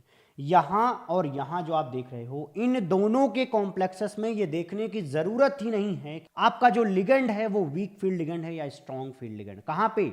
D1 के अंदर, D2 के अंदर, D3 के अंदर, D8 D9 और D10 के अंदर। यहां पर आपको चेक करने की कोई जरूरत नहीं है। जहां पे आपको चेक करना है वो क्या है? D4 D5 D6 D7। यहां पे आपको strong field ligand and weak field ligand के केस में डिफरेंट इलेक्ट्रॉनिक कॉन्फ़िगरेशंस मिलेंगे, लेकिन यहां पर आपको सेम मिलेगा और यहां पर भी सेम इलेक्ट्रॉनिक कॉन्फ़िगरेशन मिलेगा। तो जितना मैंने अभी तक पढ़ाया है उसको 1 मिनट में हमने समराइज कर दिया है। अब हमारे डिस्कशन का अगला टॉपिक है स्पेक्ट्रोकेमिकल सीरीज। हम यहाँ एक सीरीज पर डिस्कशन करने वाले हैं। वो सीरीज बनती कैसे है पहले उस पर फोकस करेंगे। देखो भैया, हमारे पास एक मेटल है M और उसके साथ लिगेंड L लगा हुआ है। कितनी? 6 लिगेंड लगे हुए हैं। ये जो हमारा लिगेंड L है, अगर हम इसको वेरी कराते जाएं लेकिन हम मेटल को फिक्स रखें तो वहाँ पे हमें डिफरेंट डेल नॉट की वैल्यू मिलती है। क्या बोल रहा हूँ मैं कि मान लीजिए कि हमने ले लिया Ml6, दूसरा ले लिया हमने Ml6 डैश और तीसरा ले लिया हमने Ml6 डबल डैश। मतलब हम क्या कर रहे हैं? मेटल को फिक्स रख रहे हैं लेकिन हम लिगेंड को बदल रहे हैं। ऐसा करने पर यहाँ पे मान लो गैप आएगा डेल नॉट, तो यहाँ पे गैप आएगा डेल नॉट डैश और यहाँ पे गैप आएगा डेल नॉट डबल डैश। तो अब हमें डेल नॉट डैश और डेल नॉट डबल डैश के बीच में रिलेशन पढ़ना है कि कौन सा ज़्यादा है कौन सा कम है। अगर ज़्यादा वाले को आगे रख दें और कम वाले को पीछे रख दें तो इस तरीके से एक सीरीज बन जाती है, और ये जो सीरीज होती है इसी को हम स्पेक्ट्रोकेमिकल सीरीज कहते हैं। ओके भैया, देखिए लिखा गया है कि if ligands are arranged in a series then that series is called spectrochemical series. यहां पर देखिए लिखा गया है in order of increasing field strength. यहां पे डेल नॉट के बढ़ते हुए क्रम में इसको लिखा गया है। यही डेल नॉट ही तो फील्ड स्ट्रेंथ को बताता है। जो स्ट्रॉन्ग फील्ड लेकर के आएगा मेटल के पास, उससे इंटरैक्ट होने वहां पर डेल नॉट की वैल्यू ज्यादा आएगी, और जो वीक फील्ड लेकर के आएगा मेटल से इंटरैक्ट होने वहाँ पर डेल नॉट की वैल्यू कम आएगी। तो देखो भैया एक सीरीज यहाँ पर ये दिया गया है, इसको आप ऐसा समझो यहाँ पे डेल नॉट की वैल्यू किसकी ज़्यादा है, सी ओ की ज़्यादा है with respect to C N negative. Similarly आप पीछे ऐसे चलते जाएंगे और आई नेगेटिव का सबसे कम डेल नॉट वैल्यू आएगा। आई होप आपको समझ में आ गया हो। तो आप बताइए क्या मैं ये बोल सकता हूँ कि इस सीरीज के इस वाले एंड पे स्ट्रॉन्ग फील्ड लिगेंड रहते हैं और इस साइड पर वीक फील्ड लिगेंड रहते हैं? आसानी से बोल सकते हो भाई, जिसके लिए डेल नॉट की वैल्यू क्या आएगी, ज़्यादा आएगी, वही तो स्ट्रॉन्ग फील्ड होता है, और जिसके लिए डेल नॉट की वैल्यू कम आएगी वो क्या होता है, वीक फील्ड लिगेंड होता है। ओके भैया, यहाँ पे जो आप ये टेबल देख रहे हो इसको शुद्ध रूप से रटना पड़ता है, याद करना पड़ता है, और मैं सिर्फ आपकी ये हेल्प कर सकता हूँ याद कराने में कि भैया यहाँ पे जो कार्बन डोनर्स होंगे वो सबसे आगे होंगे, उसके बाद आएंगे नाइट्रोजन डोनर्स, उसके बाद आएंगे ऑक्सीजन डोनर्स, और उसके बाद आएंगे हैलोजन डोनर्स। यहाँ पे कहने का मतलब ये हुआ कि देखो भैया ये CO और CN यहाँ दोनों में क्या होगा, कार्बन से इलेक्ट्रॉन दिए जाएंगे, इस वजह से इसको क्या बोलते हैं, कार्बन डोनर लिगेंड्स बोलते हैं। और जो हमारे कार्बन डोनर लिगेंड्स होंगे वो ज़्यादा डेल नॉट वैल्यू क्रिएट करेंगे, वो स्ट्रॉन्ग फील्ड लिगेंड की तरह बिहेव करते हैं। इसके बाद आते हैं नाइट्रोजन डोनर्स, मतलब कि यहाँ पर इलेक्ट्रॉन कौन देगा, नाइट्रोजन देगा। देखिएगा इन तीनों के अंदर, बल्कि इन चारों के अंदर क्या होगा, नाइट्रोजन इलेक्ट्रॉन दे रहा होगा। EDTA के अंदर भी नाइट्रोजन इलेक्ट्रॉन देता है, नाइट्रोजन पे लोन पेयर रहता है, NH3 में तो लोन पेयर ही है। EN के अंदर भी क्या होगा, इलेक्ट्रॉन डोनेट किया जाएगा नाइट्रोजन के थ्रू। इसके बाद आता है ऑक्सीजन डोनर्स, तो देखिए ये रहे हमारे ऑक्सीजन डोनर्स, और इसके बाद आएंगे हमारे हैलोजन। देखिएगा ये हैलोजन यहाँ पर लिखे गए हैं। तो इस तरीके से एक जनरल सीरीज तो हमें याद हो ही जाती है, ठीक है। लेकिन अगर कंप्लीटली एक एक चीज़ याद करनी है तो भैया ये पूरा का पूरा आप याद कर लो। समस्या याद करने की नहीं है, याद तो हो जाता है, लेकिन हमें पेपर में ये समझ में नहीं आता कि इसको हम अप्लाई कैसे करें, इसको हम किस तरीके से किस क्वेश्चन में लगाएं, यही समझ में नहीं आता। तो इसकी चिंता की कोई बात नहीं है, हमारे पास एक ऐसा ब्रह्मास्त्र है जिससे आपके CFT के ऐसे problems with in second solve हो जाएंगे। समझिएगा कैसे। इसको आपको जब क्लास में पढ़ाया जाता है तो बड़ा बोरिंग तरीके से पढ़ाया जाता है, और वो क्लियर चीज़ नहीं दी जाती कि आखिरकार मैं किसको स्ट्रॉन्ग फील्ड मान लूँ, किसको वीक फील्ड मान लूँ। कभी कभी एक ही चीज़ जो है स्ट्रॉन्ग फील्ड हो जाती है और कभी कभी वही चीज़ वीक फील्ड हो जाती है। तो आखिरकार ये वेरिएशन क्यों आता है, कैसे आता है, हम ये चीज़ यहाँ पे समझेंगे। इस सीरीज के इस प्रॉब्लम का सोल्यूशन हमारा ये ब्रह्मास्त्र 2 दे रहा होगा, ठीक है। ब्रह्मास्त्र 1 के बारे में हमने VBT के अंदर चर्चा कर रखा है। देखो भैया यहाँ पे जो हमारे लिगेंड्स यहाँ पे दिए गए हैं उनको जोड़ना किसके साथ, हम मेटल के साथ, ठीक है। तो मान लीजिए कि हमारे पास Ml6 एक कोऑर्डिनेशन कंपाउंड है, और यहाँ पर जो ये मेटल M है उस पर मान लीजिए +2 चार्ज है। ध्यान दीजिएगा मेटल पर कौन सा चार्ज है, +2 का चार्ज है। और ये मेटल कहाँ का है, ये 3D सीरीज का मेटल है। क्या बोल रहा हूँ मैं, ये 3D सीरीज का मेटल है। 3D सीरीज कहने का मतलब क्या हुआ, स्कैंडियम, टाइटेनियम, वैनेडियम, क्रोमियम, यहाँ से लेकर के जिंक तक के बीच का कोई एक मेटल है, और उसके साथ इनमें से कोई सा भी लिगेंड लगा हुआ है। कितने लिगेंड है, 6 लिगेंड लगे हुए हैं। तब आपको यहाँ पे एक लाइन बनानी है, कहाँ पे, यहाँ पे एक लाइन बनानी है ऐसे। CN नेगेटिव के जस्ट पीछे एक लाइन बनानी है।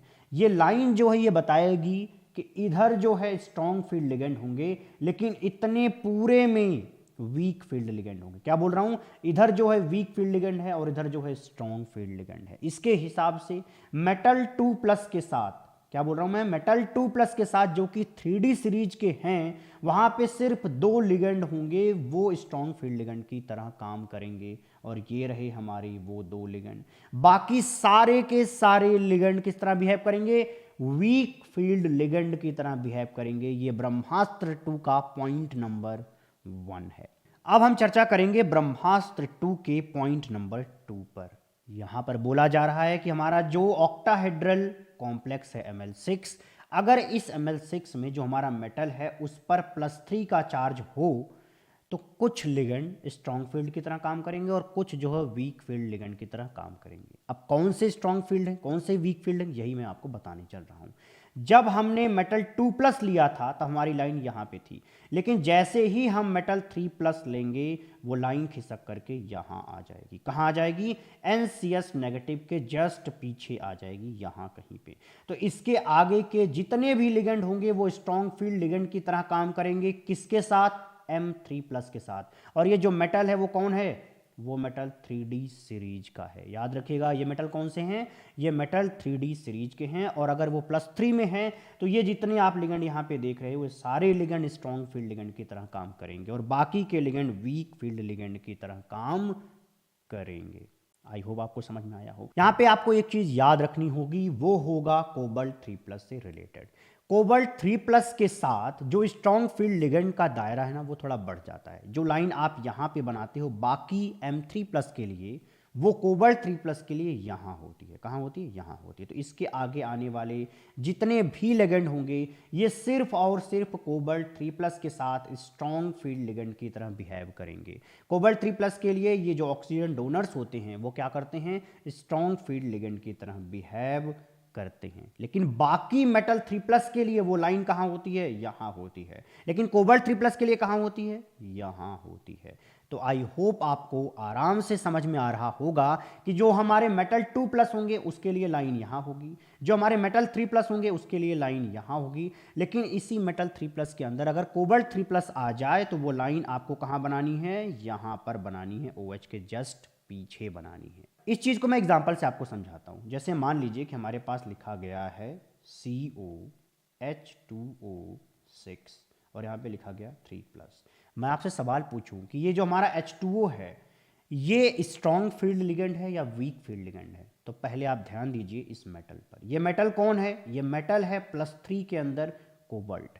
तो कोबाल्ट के लिए आपको कंडीशन याद कराई है कि जो ऑक्सीजन डोनर्स होंगे वो कैसा बिहेव करेंगे, वो स्ट्रॉन्ग फील्ड लिगेंड की तरह बिहेव करेंगे। तो हमारे ऑक्सीजन डोनर्स कौन कौन से हैं, ये हैं। तो याद रखिएगा ये सिर्फ एक ही ऐसी कंडीशन है जहां पर आपको ये दिखता है कि ये वाले ऑक्सीजन डोनर्स जो हैं ये स्ट्रॉन्ग फील्ड लिगेंड की तरह काम करते हैं। बाकी ये तो स्ट्रॉन्ग फील्ड की तरह काम करेंगे ही, लेकिन सिर्फ कोबाल्ट 3+ के साथ ये लोग क्या करते हैं, स्ट्रॉन्ग फील्ड लिगेंड की तरह काम करते हैं। बाकी किसी 3+ के साथ नहीं, सिर्फ कोबाल्ट 3+ के साथ ये oxygen donors strong field ligand की तरह काम करेंगे। बार बार मैं इसलिए बोल रहा हूं ताकि आप इस चीज को मेमोराइज कर सकें, याद कर सकें। ओके भैया, शायद आपको अब समझ में आ चुका हो। अब चलिए भैया आते हैं नेक्स्ट क्वेश्चन पे। लिखा गया है कि हमारा जो ये COF6 3- है और ये जो दिया गया, ये जो दिया गया, यहाँ पे जो हमारे लिगेंड हैं ये फ्लोरीन, ये EN और ये NH3, ये जो है स्ट्रॉन्ग फील्ड लिगेंड है या वीक फील्ड लिगेंड है। चलिए पहचानते हैं। यहाँ पे क्या है, CO+3 है। यहाँ पे निकाल के देखो, यहाँ पे क्या आएगा, ये X ले लो, +6 - 1 = -3। यहाँ से कैलकुलेट करोगे तो X = +3 आएगा। मतलब कि आपका ऑक्सीडेशन नंबर क्या आया, +3 आया। तो यहाँ पे आया कोबाल्ट 3+। कोबाल्ट 3+ के साथ कौन प्रेजेंट है, F-। मेरे भाई F- जो है ऑक्सीजन डोनर के पीछे आते हैं। मैंने क्या बोला था, सिर्फ कोबाल्ट 3+ ऐसे हैं जिसके लिए स्ट्रॉन्ग फील्ड लिगेंड इतने होते हैं। ठीक है, तो ये F- किसकी तरह काम करेगा, वीक फील्ड लिगेंड की तरह काम करेगा। अगर वो वीक फील्ड लिगेंड की तरह काम करेगा तो आपका जवाब हो जाएगा कि वीक फील्ड लिगेंड हो जाएगा कौन, F-। अब आते हैं सेकंड वाले पर। सेकंड लिखा गया है COEN थ्राइस 3+, और यहां पर भी हमें कोबाल्ट का 3+ मिलेगा। और कोबाल्ट के लिए जो है स्ट्रॉन्ग फील्ड लिगेंड की जो लाइन है वो कहां से जाती है, यहां से यहां तक की जाती है, सिर्फ कोबाल्ट 3+।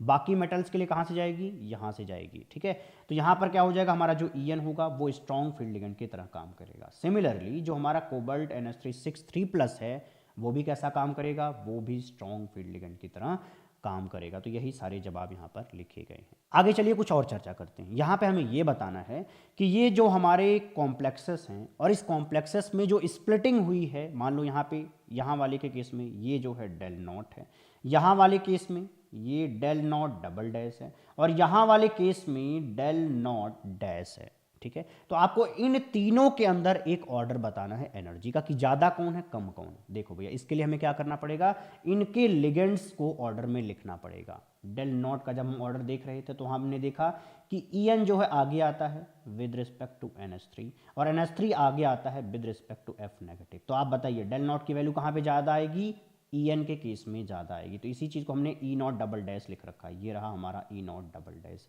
ठीक है, तो आई होप आपको समझ में आ रहा होगा कि EN के केस में सबसे ज़्यादा गैप आएगा, और ये गैप देखिए यहाँ पे दिख रहा है। सबसे कम कहाँ पे आएगा, F- के केस में आएगा, तो वो गैप आपको यहाँ पे दिख रहा होगा, और बीच में आएगा हमारा ये NH3। अरे भाई यहाँ पे देख लो, ये जो हमारा EN है वो आगे है विद रिस्पेक्ट टू NH3 और F- तो इतना पीछे है। ठीक है, तो EN के केस में ज़्यादा गैप होगा, उसके बाद इसमें, उसके बाद इसमें। आई होप आपको समझ में आया हो कि यार स्पेक्ट्रो इलेक्ट्रोकेमिकल सीरीज को कैसे लगाएंगे। अब तक हमने ऑक्टाहेड्रल की पूरी कथा कहानी पढ़ ली है जो कि CFT के अंदर आती है। अब हमें पढ़ाना है आपको कि क्रिस्टल फील्ड स्प्लिटिंग कैसे होती है टेट्राहेड्रल कॉम्प्लेक्सेस के अंदर। देखो भैया, जब टेट्राहेड्रल कॉम्प्लेक्स जो है बनता है, मतलब कि मेटल के किनारे किनारे 4 लिगेंड आते हैं। लिगेंड कैसे आएंगे? इधर से आएंगे, इधर से आएंगे, इधर से आएंगे और इधर से आएंगे, और ऐसे ही हमारा टेट्राहेड्रल बनता है। जब यहाँ पे ये कोऑर्डिनेशन कंपाउंड बन रहा था तो जो हमारा मेटल था और मेटल का जो d ऑर्बिटल था वो स्प्लिट हो जाएगा, टूट जाएगा। लेकिन अब की बार जब वो टूटेगा ना तो उसमें जो है E जो है नीचे होगा और T2 ऊपर होगा। क्या बोल रहा हूं मैं? E वाला पार्ट नीचे होगा और T2 ऊपर होगा। मतलब कि 2 ऑर्बिटल ऐसे होंगे जो नीचे होंगे, जिनकी एनर्जी कम होगी, लेकिन 3 ऐसे ऑर्बिटल होंगे जिनकी एनर्जी ज़्यादा होगी और इस वजह से वो ऊपर होंगे। बस आपको यही चीज़ यहाँ पे याद रख लेनी है कि टेट्राहेड्रल के केस में हमें इन्वर्टेड फॉर्म मिलता है। किसका? ऑक्टाहेड्रल वाले फॉर्म का। यहाँ पे E नीचे रहता है, T2 ऊपर रहता है। आपके मन में होगा कि सर आपने ऊपर पढ़ाया था EG T2G, यहाँ पे आप क्या कर रहे हो? G गायब कर रहे हो। तो याद रखना, टेट्राहेड्रल कॉम्प्लेक्स में कभी भी G नहीं लिखा जाता। G फॉर जीरेड होता है, और जीरेड का एक्चुअली मतलब सिमेट्री से है। उस चीज़ में हम नहीं जाएंगे कि जीरेड क्या है, अनजीरेड क्या है। बस आपको यहाँ पे याद रख लेना है कि जब टेट्राहेड्रल होगा तब आपको E और T2 लिखना है। अगर आपके नोट्स में G लिखा गया तो उसको हटा लीजिएगा, उसको आप क्या करिए, E लिखिए और T2 लिखिए, और यही सत्य है, इस वजह से यही फॉलो करेंगे। ओके भैया, तो देखो इस E के अंदर क्या क्या आएंगे? dz² आएंगे और आएगा dx² माइनस y²। वही वाला जो पहले पढ़ा था वही पढ़ना है हमें। यहाँ पे T2 की बात करें तो क्या आएगा? dxy dyz और dxz आएगा। ओके भैया, यहाँ पे टोटल गैप को हम क्या बोलेंगे? इस गैप को हम बोलेंगे डेल टी। वहाँ पे हम क्या बोलते थे ऑक्टाहेड्रल में? Del not. नॉट मतलब ये O था, O मतलब ऑक्टाहेड्रल, ठीक है। और यहाँ पे T मतलब टेट्राहेड्रल। यहाँ पे देखो 3 ऑर्बिटल अगर ऊपर चले गए तो एक ऑर्बिटल के एनर्जी का कंट्रीब्यूशन कितना आएगा? 2/5 डेल नॉट का आएगा। और यहाँ पे नीचे जो होगा वो 3/5 डेल टी होगा। आई होप आपको समझ में आ रहा हो। सेम चीज़ करनी है, बस उसको फ्लिप कर देना है, उल्टा कर देना है। यहाँ पे कुछ लाइनें लिखी गई हैं, पढ़ करके आपको बता देता हूँ। लिखा गया है, in tetrahedral coordination entity formation the d orbital splitting is inverted and smaller as compare to octahedral field splitting. कहने का मतलब है कि वहाँ पे जो हमने ऑक्टाहेड्रल के अंदर पढ़ा था उसका उल्टा हो जाता है। यहाँ पर E नीचे और T2 ऊपर हो जाता है, और यहाँ पर जो ये गैप आता है ना, ये डेल टी, इस डेल टी की जो वैल्यू है वो हमेशा डेल नॉट से कम रहती है। क्या रहती है? कम रहती है। कितना कम होती है वो चीज़ हम यहाँ पे देख लेते हैं। देखो भैया, अगर हमने क्या किया, मेटल सेम लिया और लिगेंड क्या किया, वो भी सेम लिए। जैसे मान लीजिए हमने ले लिया Ml6 और दूसरा ले लिया हमने Ml4, तो यहाँ Ml6 के केस में गैप आएगा कितना? डेल नॉट का, क्योंकि ये ऑक्टाहेड्रल है। और यहाँ पे क्या लिखा जाएगा? डेल टी लिखा जाएगा। तो जो ये हमारा डेल टी होता है ना, वो डेल नॉट का 4/9 होता है। मतलब कि अगर हम डेल नॉट को 4/9 से मल्टीप्लाई कर दें तो हमें डेल टी की वैल्यू मिलती है। तो यहाँ से हमें समझ में भी आ रहा है कि हमारा जो डेल टी होता है वो कम होता है with respect to del not के। आई होप आपको समझ में यहाँ से आ चुका होगा। हमारे ऑक्टाहेड्रल के अंदर हमने पढ़ा था कि हमारे लिगेंड क्या होते हैं? स्ट्रॉन्ग फील्ड लिगेंड होते हैं और वीक फील्ड लिगेंड होते हैं। लेकिन यहाँ पर टेट्राहेड्रल के अंदर कोई भी स्ट्रॉन्ग फील्ड लिगेंड और वीक फील्ड लिगेंड जैसा कॉन्सेप्ट नहीं लगेगा इलेक्ट्रॉनिक कॉन्फ़िगरेशन को बनाते वक्त। यहां पर हमेशा डेल टी की वैल्यू कम आती है पेयरिंग एनर्जी से। यहां पर पेयरिंग एनर्जी हमेशा ज्यादा होगी। वो उठ करके कहां आ जाएगा? यहां पर ऊपर आ जाएगा T2 के अंदर। हमेशा याद रखना, हमेशा मैं बोल रहा हूं, यहां पर कभी भी strong field ligand weak field ligand को अपने दिमाग में नहीं लाना है। यहां पर D1 से लेकर के D10 तक में हमें हमेशा ये याद रखना है कि पेयरिंग एनर्जी ज्यादा है with respect to del T के। इस वजह से हमारा इलेक्ट्रॉन कुछ इस तरीके से भरा जाएगा। जैसे देखिएगा हमारे सामने लिखा गया है D4। अगर D4 की बात करें तो पहले हमें E के अंदर एक एक इलेक्ट्रॉन डालने होंगे, इसके बाद अपने 2 इलेक्ट्रॉन यहां रखने पड़ेंगे। हम यहां पर कभी भी पेयर नहीं कराएंगे, इस तरीके से कभी नहीं कराएंगे। लेकिन आपके सामने अगर D6 कॉन्फ़िगरेशन की बात की जाए तो आप क्या करोगे? एक इलेक्ट्रॉन यहां, यहां, फिर एक यहां, एक यहां, 4 हो गए। यहां पे रखोगे 5। अब क्या करो? अब नीचे ले आओ, यहां पे हो जाएगा 6। अगर मान लीजिए D7 बोला जाता तो यहां रखते, D8 बोला जाता तो यहां, D9 पर यहां, D10 पर यहां। ये फिक्स है और ऐसा ही यहां पे देखने को मिलता है। अब हमारे डिस्कशन का टॉपिक है कलर इन कोऑर्डिनेशन कंपाउंड। हमारे जो कोऑर्डिनेशन कंपाउंड्स होते हैं वो कलर शो करते हैं।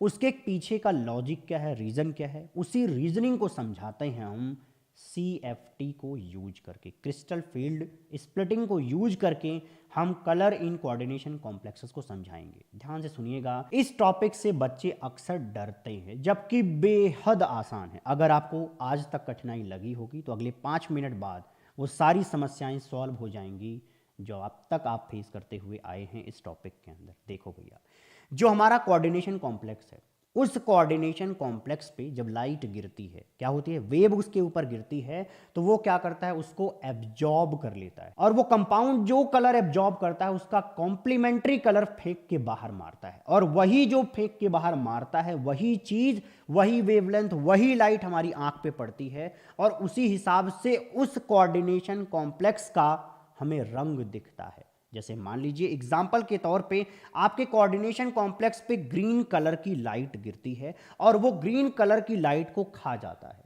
तो अगर वो ग्रीन कलर की लाइट को खाएगा तो अपने अंदर से कौन सी लाइट निकाल रहा होगा, रेड लाइट निकाल रहा होगा और वही रेड लाइट हमारी आंख पे पड़ेगा और इस वजह से वो आपका कोऑर्डिनेशन कॉम्प्लेक्स जो है रेड कलर का दिखाई देगा। यहां पर जो ये ग्रीन है ना, वो रेड का कॉम्प्लीमेंट्री कलर है।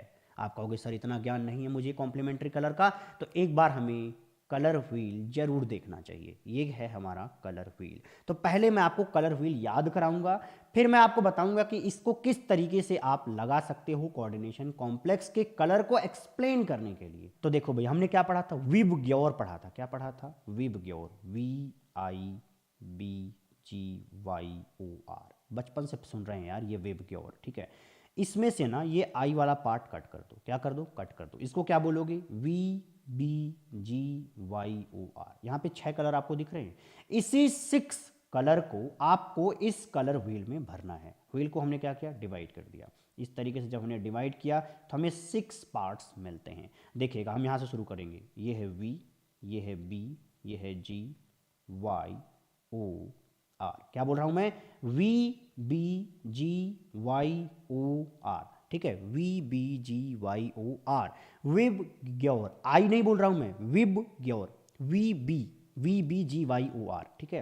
ये देखिए हमारा वायलेट कलर, ब्लू, ग्रीन, ये हमारा येलो कलर है, ऑरेंज एंड रेड, ठीक है भैया। इसको पढ़ के क्या फायदा हुआ, समझाता हूं। देखो अब चलिए सीखते हैं कि कॉम्प्लीमेंट्री कलर क्या होता है। देखो, ऑरेंज का कॉम्प्लीमेंट्री होगा ब्लू, ठीक है, ब्लू का कॉम्प्लीमेंट्री होगा ऑरेंज। इसी तरीके से रेड का कॉम्प्लीमेंट्री होगा ग्रीन और ग्रीन का कॉम्प्लीमेंट्री होगा रेड। येलो का कॉम्प्लीमेंट्री होगा वायलेट और वायलेट का कॉम्प्लीमेंट्री होगा येलो कलर। आई होप आपको समझ में आ गया होगा। अब हम उस एग्जांपल की बात करते हैं जो मैंने अभी थोड़ी देर पहले बताया कि हमारा जो कोऑर्डिनेशन कॉम्प्लेक्स है, अगर उसने ग्रीन कलर को एब्जॉर्ब कर लिया, ग्रीन कलर को एब्जॉर्ब किया, अच्छा भैया उसने इस कलर को एब्जॉर्ब किया, तो वो कैसा दिखेगा, वो कॉम्प्लीमेंट्री कलर में दिखेगा। उसका कॉम्प्लीमेंट्री कलर क्या है, रेड है। इस वजह से आप बोलोगे कि वो कॉम्प्लेक्स हमें रेड दिखेगा। इसी तरीके से अगर ये बोला जाए कि आपका कॉम्प्लेक्स अगर ऑरेंज कलर खाता है, एब्जॉर्ब करता है, तो वो अपने अंदर से क्या निकालेगा, ब्लू कलर निकालेगा और वही ब्लू कलर हमारी आंख पे रिफ्लेक्ट होगा और वो हमें ब्लू कलर का दिखेगा। ओके भैया जी, यहां पे अब सवाल ये है कि आखिरकार उस कोऑर्डिनेशन कॉम्प्लेक्स ने लाइट को एब्जॉर्ब कैसे किया, उसके पीछे का लॉजिक क्या है, उसके पीछे का रीजन क्या है, उसी रीजनिंग को हमें यहां पे समझना है। उसके लिए हमें समझना पड़ता है डी ट्रांजिशन। क्या, डी ट्रांजिशन। देखिएगा भैया, जैसे मान लीजिए एग्जांपल के तौर पे हमने यहाँ पे ले लिया है टाइटेनियम H2O6। इस चीज़ को मैं एग्जांपल से समझाना चाहूँगा क्योंकि अगर एग्जांपल आपकी खोपड़ी में बस गया ना तो आपको कोई तकलीफ ही नहीं होगी। देखो भैया, हमारा जो ये कॉम्प्लेक्स है ना, ये हमें देखने में वायलेट कलर का लगता है। कैसा लगता है, वायलेट कलर का हमें ये दिखता है। अब हमें समझना है कि ये कलर कैसे आया होगा, इसके पीछे की क्या रीजनिंग है। देखो भैया, हमारे इस कॉम्प्लेक्स के अंदर जो है टाइटेनियम 3+ प्रेजेंट है और टाइटेनियम 3+ का जो इलेक्ट्रॉनिक कॉन्फ़िगरेशन होगा वो कुछ इस तरीके का होगा। देखो भैया, वो होगा D1 सिस्टम। टाइटेनियम 3+ क्या होता है, D1 सिस्टम होता है। D1 को जब आप भरने जाओगे तो T2G और EG में पहले आप क्या करोगे, तोड़ोगे। जब आप उसको इस तरीके से तोड़ोगे तो यहाँ पे आप इलेक्ट्रॉन रख रहे होंगे T2G के अंदर, तो इसका इलेक्ट्रॉनिक कॉन्फ़िगरेशन बनेगा T2G1 एंड EG0 क्योंकि यहाँ पर कोई इलेक्ट्रॉन नहीं होगा। ठीक है भैया, ये था हमारा टाइटेनियम 3+। ओके, ये था हमारा ग्राउंड स्टेट में। देखो भैया, जो हमने अभी ये कॉम्प्लेक्स देखा है जो कि अभी ग्राउंड स्टेट में दिख रहा है, इसके ऊपर जब लाइट पड़ेगी, जब इसके ऊपर वेव आएगी तो वेव क्या करेगी भैया, ये इस इलेक्ट्रॉन को एनर्जी देगी। जब इस इलेक्ट्रॉन को एनर्जी मिलेगी तो वो जंप करके कहाँ जाएगा, Eg के ऊपर चला जाएगा, मतलब Eg ऑर्बिटल्स के अंदर जाएगा। मतलब कि यहाँ पे ट्रांजिशन देखने को मिलेगा, एक एनर्जी को छोड़ करके वो दूसरे एनर्जी लेवल में इंटर कर रहा है। इसी को हम क्या बोलते हैं, ट्रांजिशन बोलते हैं। और अगर ट्रांजिशन होगा तो T2G के अंदर जो है कोई इलेक्ट्रॉन नहीं होगा, क्योंकि एक इलेक्ट्रॉन था और वो भी उठ करके कहां चला गया, Eg के अंदर चला गया। आई होप आपको समझ में आया हो कि आखिरकार उसने किस तरीके से एब्जॉर्प्शन किया है वेव का, लाइट का। यहां पे आपने देखा कि जब ये लाइट इसके ऊपर गिरती है तो ये इलेक्ट्रॉन जो है उठ करके यहां चला जाता है, उस एनर्जी को वो क्या करता है, एब्जॉर्ब कर लेता है। हमारा जो ये कंपाउंड है ना वो दिखता है वायलेट कलर का। तो अच्छा भैया, अगर ये वॉयलेट कलर का दिख रहा है तो इसका कौन सा कॉम्प्लीमेंट्री कलर होगा जिसको इसने एब्जॉर्ब किया होगा, वो हम पता करेंगे कलर व्हील से। अगर वो वॉयलेट कलर का दिखता है तो निश्चित रूप से उसने येलो कलर के लाइट को एब्जॉर्ब किया होगा। तो आप क्या बोलोगे कि ये जो हमारा टाइटेनियम 3+ है उसने क्या किया, येलो कलर को एब्जॉर्ब किया, तभी वो वॉयलेट कलर का दिखता है। तो आई होप आपको समझ में आया हो कि यहां पर हम क्या कर रहे हैं, T2G से अपने इलेक्ट्रॉन को उठा करके Eg में ले जा रहे हैं, तभी वो एब्जॉर्प्शन कर रहा है। और अगर वो एब्जॉर्प्शन करेगा विजिबल लाइट में से सिर्फ और सिर्फ येलो कलर को, तो वो हमें कॉम्प्लीमेंट्री कलर दिखाएगा वॉयलेट कलर का। कैसे पता करेंगे, कलर व्हील से पता करेंगे। और यहां पे हम ट्रांजिशन देख रहे हैं T2G से Eg के अंदर। ये हमारा T2G भी क्या है, D का पार्ट है, D ऑर्बिटल का पार्ट है।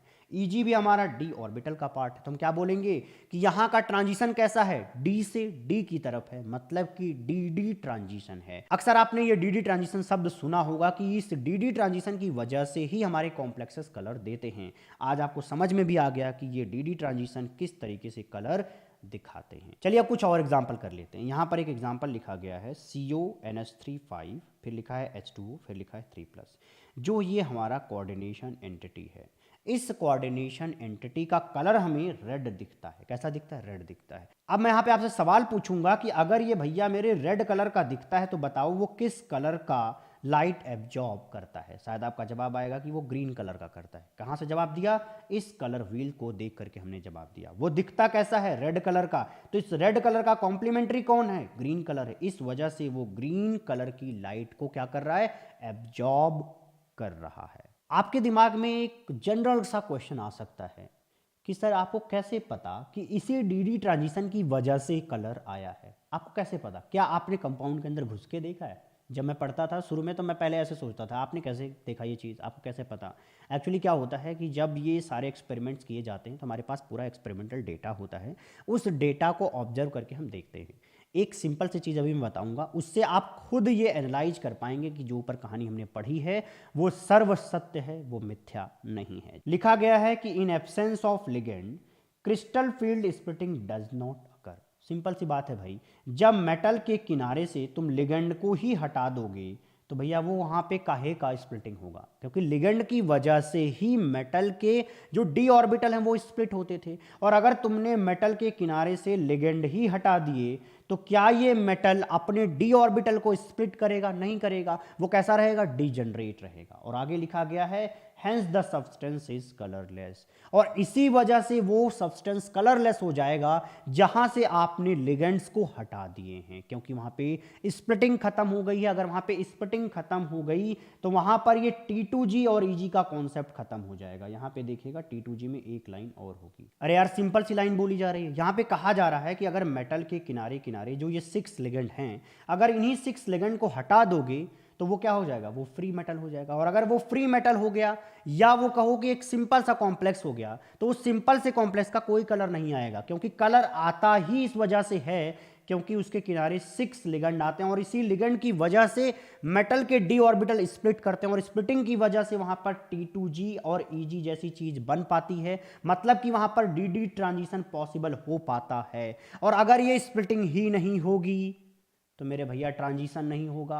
और अगर ट्रांजिशन नहीं होगा तो वो काहे का कलर शो करेगा, कोई कलर शो नहीं करेगा। याद रखना इस पॉइंट को। एग्जांपल के तौर पे मैं आपको समझाता हूं। आपको अभी मैंने बताया कि टाइटेनियम H2O6 3+ जो है वायलेट कलर का होता है। जब हम इसको हीट कर दें, क्या करें, हीट कर दें, हीट करने से क्या होगा, क्रिस्टल के अंदर से पानी निकल के भग जाएगा। अगर ये 6 के 6 वाटर निकल के बाहर आ गए तो यहां क्या बचेगा, टाइटेनियम Cl3 बचेगा। और जो ये टाइटेनियम Cl3 है अब ये कोऑर्डिनेशन कॉम्प्लेक्स नहीं है, इसके किनारे किनारे 6 लिगेंड्स मौजूद नहीं है, यहां पर स्प्लिटिंग नहीं हो रही है, इस वजह से यहां पर कोई ट्रांजिशन नहीं होगा। अगर ट्रांजिशन नहीं होगा तो वो क्या होगा, कलरलेस होगा। तो आप देख पा रहे हो कि भैया मेरे वायलेट कलर किस में कन्वर्ट हो गया, कलरलेस में कन्वर्ट हो गया। आई होप आपको समझ में आया हो कि जो ये कलर है वो डी ट्रांजिशन की वजह से ही है। सिमिलरली अगला देखिएगा, लिखा गया है कि CuSO4.5H2O जो कि ब्लू कलर का होता है, जब आप इसको हीट करते हो तो ये बन जाता है CuSO4 जो कि होता है कलरलेस। क्यों? क्योंकि यहां पर जो हमारा कॉपर था वो ऑक्टाहेड्रल फील्ड के अंदर था, और अगर वो ऑक्टाहेड्रल फील्ड के अंदर था तो वहां पे डी स्प्लिटिंग होगी, वहां पे T2G और EG बनेंगे। अगर वहां पे T2G EG बनेंगे, वहां पे ट्रांजिशंस होंगे, तो वहां पे कलर आने की संभावना है, पॉसिबिलिटी है। लेकिन मेरे भाई जब आपने वहां से लिगेंड्स हटा दिए, अगर आपने लिगेंड्स हटा दिए तो वहां पे डी ट्रांजिशन नहीं होगा, और अगर डी ट्रांजिशन नहीं होगा तो वो कलरलेस होगा। आई होप आपको सारी चीजें समझ में आई होंगी, क्योंकि स्पेक्ट्रोकेमिकल सीरीज का इससे बेहतर एक्सप्लेनेशन पॉसिबल है ही नहीं। ठीक है, अगला देख लेते हैं। लिखा गया है लिमिटेशंस ऑफ CFT, जो ये हमारा क्रिस्टल फील्ड थियरी है, इसके अंदर भी कुछ बुराइयां हैं। चलिए मिलके इसकी बुराई करते हैं। यहां पे बताया गया है कि भैया यहां पे अजम्पशन में हमने लिया था कि हमारे जो लिगेंड्स होंगे वो क्या होंगे, पॉइंट चार्ज होंगे। अगर ये पॉइंट चार्ज हैं, जो कि हमने एनायनिक लिगेंड्स को माना हुआ था, तो जो हमारे एनायनिक लिगेंड होंगे उनको तो यार बहुत ज्यादा स्प्लिटिंग करनी चाहिए थी। क्या बोल रहा हूं मैं, जो हमारे एनायनिक लिगेंड्स होंगे उनको ज्यादा स्प्लिटिंग करनी चाहिए थी। क्यों करनी चाहिए थी भैया? क्योंकि यार मेरे जो हमारे नेगेटिव चार्ज रखने वाले लोग होंगे वो एक बेहतर पॉइंट चार्ज बनाएंगे, उसके पास कंसंट्रेटेड नेगेटिव चार्जेस होंगे, और वो जो है जब मेटल के साथ इंटरेक्ट होंगे तो वहां पर एक अच्छा खासा इंटरेक्शन होना चाहिए था। और अगर अच्छा इंटरेक्शन होना चाहिए था तो वहां पर डी स्प्लिटिंग ज्यादा होनी चाहिए थी। अगर डी स्प्लिटिंग ज्यादा होनी चाहिए थी एनायनिक के केस में, तो एनायनिक के केस में डेल नॉट की वैल्यू ज्यादा मिलनी चाहिए थी, लेकिन ऐसा हमें देखने को नहीं मिलता। यहां पे देखो, इस स्पेक्ट्रोकेमिकल सीरीज में जितने एनायनिक लोग हैं वो कहां हैं, वो सबसे पीछे हैं। अरे भाई साहब, अगर सबसे पीछे हैं तो जो हमने माना था एजम्पशन में वो पॉइंट थोड़ा सा ठीक तो नहीं लग रहा है। तो ये इसकी बुराई है, किसकी, CFT की। किसने माना कि हमारा जो एनायनिक है वो हम पॉइंट चार्ज मानेंगे, और अगर वो हमारा एनायनिक जो है पॉइंट चार्ज होता तो वो मेटल के साथ अच्छा इंटरेक्शन करता, और अगर अच्छा इंटरेक्शन करता तो वो ज़्यादा स्प्लिटिंग देना चाहिए था। अगर वो ज़्यादा स्प्लिटिंग देता तो वो वीक फील्ड लिगेंड तो नहीं होता। लेकिन यहां पर हमें स्पेक्ट्रोकेमिकल सीरीज के अंदर हमें ये पीछे दिखता है। ये तो एक्सपेरिमेंटल फैक्ट है, स्पेक्ट्रोकेमिकल सीरीज तो हमेशा के लिए सही है, सर्वसत्य है। तो हम ये कहेंगे कि इसका मतलब हमारे CFT में थोड़ी मोड़ी बुराई है कि उसने जो माना था उसके हिसाब से कुछ एक्सप्लेनेशंस नहीं आते हैं। लेकिन इस CFT के अंदर सिर्फ बुराई नहीं है, बहुत सारी अच्छाइयां हैं। और अच्छाइयां क्या क्या हैं वो हमने देख लिया, कि हमने एक्सप्लेन कर दिया कि कलर कैसे होता है, किस तरीके से आप ये इलेक्ट्रॉनिक कॉन्फ़िगरेशन को फिलअप कर सकते हो, भर सकते हो। इन सारे कॉन्सेप्ट को किसने बताया, CFT ने बताया। थोड़ी मोड़ी बुराई तो चलती है, ठीक है, और वो बुराई जाके सॉल्व होती है मॉलिक्यूलर ऑर्बिटल थ्योरी के अंदर। लेकिन ये मॉलिक्यूलर ऑर्बिटल थ्योरी आपके कोर्स में नहीं है। आपको हो गया अच्छा ही है, नहीं है, हर बार जो बताते हो बाद में कहते हो इसके अंदर बुराई है। कोई बात नहीं, अब आते हैं नेक्स्ट पॉइंट पर। तो भैया हमारे डिस्कशन का अगला टॉपिक है बॉन्डिंग इन मेटल कार्बोनिल्स। यहां पर आपको समझना होगा ये मेटल कार्बोनिल्स कहने का मतलब क्या है। मेटल को मान लीजिए कि कोई एक मेटल दिया गया है, ठीक है, कार्बोनिल किसके लिए यूज किया जाता है, CO के लिए यूज किया जाता है। तो इस तरीके से अगर कहीं पर लिखा है MCO6 करके या MCO4 करके, तो उसको क्या बोला जाएगा, मेटल कार्बोनिल्स बोला जाएगा। इस मेटल कार्बोनिल में मेटल और कार्बन के बीच में बॉन्ड का फॉर्मेशन होगा, और ऐसे कंपाउंड्स को हम ऑर्गेनोमेटेलिक कंपाउंड बोलते हैं। एक ऐसा कंपाउंड जहां पर ऑर्गेनिक पार्ट है, मतलब कि कार्बन है, और मेटल है, तो उसको हम क्या बोलते हैं, ऑर्गेनोमेटेलिक कंपाउंड बोलते हैं। तो बोला जाएगा कि जो हमारा ये मेटल कार्बोनिल है वो एक ऑर्गेनोमेटेलिक कंपाउंड है, क्योंकि वहां पर एटलीस्ट 1 मेटल कार्बन बॉन्ड तो मिल ही जाएंगे। और आगे लिखा गया है कि the metal carbon bond in metal carbonyl have both sigma and pi character. Metal और जो हमारा कार्बन होता है इसके बीच में सिग्मा बॉन्डिंग भी होती है, और यहाँ पे हमें पाई बॉन्ड भी देखने को मिलता है। यहाँ पर कुछ एग्जाम्पल दिए जा रहे हैं मेटल कार्बोनिल्स के। पहला देख लेते हैं, लिखा गया है NiCO4, जो कि कैसा होता है, टेट्राहेड्रल होता है। बहुत बार इस सबको समझ चुके हैं हम, VVT के अंदर बहुत अच्छे तरीके से देख चुके हैं भैया। यहाँ पे क्या होगा, निकल होगा, इससे क्या जुड़ा होगा, CO ग्रुप जुड़ा होगा। यहाँ पर निकल मतलब मेटल और कार्बन के बीच में क्या होगा, बॉन्ड होगा। इस वजह से इसको हम क्या बोल सकते हैं, ऑर्गेनोमेटेलिक कंपाउंड बोल सकते हैं। बाकी आप यहाँ पे और एग्जांपल्स भी देख सकते हैं, लेकिन हमारे डिस्कशन जो होने वाले हैं वो डिस्कशन होंगे भैया यहाँ पे, कहाँ पे, इस वाले फिगर्स पे। तो देखिएगा यहाँ पे कुछ लाइनें लिखी गई हैं, उसको हमें पढ़ के समझना है। लिखा गया है the metal carbon sigma bond is formed by the donation of lone pair of electrons from the carbonyl carbon to the vacant orbital of the metal। जब मेटल जो है कार्बोनिल के साथ कनेक्ट हो रहा होता है, या इस तरीके से बोलो कि जो हमारा कार्बोनिल लिगेंड है जब वो मेटल के साथ कनेक्ट हो रहा होता है तो कार्बोनिल अपने कार्बन से क्या करता है, इलेक्ट्रॉन देता है, किसकी तरफ, मेटल की तरफ। तो इस तरीके से वहां पर एक सिग्मा बॉन्ड बनता है। क्या बनता है, वहां पे एक सिग्मा बॉन्ड बनता है। और वो सिग्मा बॉन्ड बनाने के लिए इलेक्ट्रॉन किसने दिया, कार्बोनिल कार्बन के कार्बन ने दिया। किसने दिया, कार्बोनिल कार्बन के कार्बन ने दिया। कहने का मतलब है, यहाँ पे देखो क्या लिखा है, C∧O। यहाँ पे ये कार्बन क्या कर रहा है, इलेक्ट्रॉन डोनेट करने का काम कर रहा है। इसके पास क्या है, इलेक्ट्रॉन है, वो क्या कर रहा है, डोनेट कर रहा है। किसको डोनेट कर रहा है, मेटल है ये M, इसके वैकेंट ऑर्बिटल में डोनेट कर रहा है। तो इस तरीके से यहाँ पे एक सिग्मा बॉन्ड बन जाता है। ओके भैया, बात समझ में आ गई। अगली लाइन में बोला जा रहा है पाई बॉन्ड के लिए। पाई बॉन्ड में ये कहा जा रहा है कि जो हमारा मेटल होता है उसके पास होता है इलेक्ट्रॉन। कौन सा इलेक्ट्रॉन है, इस d ऑर्बिटल के अंदर इलेक्ट्रॉन है। कौन सा इलेक्ट्रॉन है भैया, ये d ऑर्बिटल के अंदर प्रेजेंट इलेक्ट्रॉन है।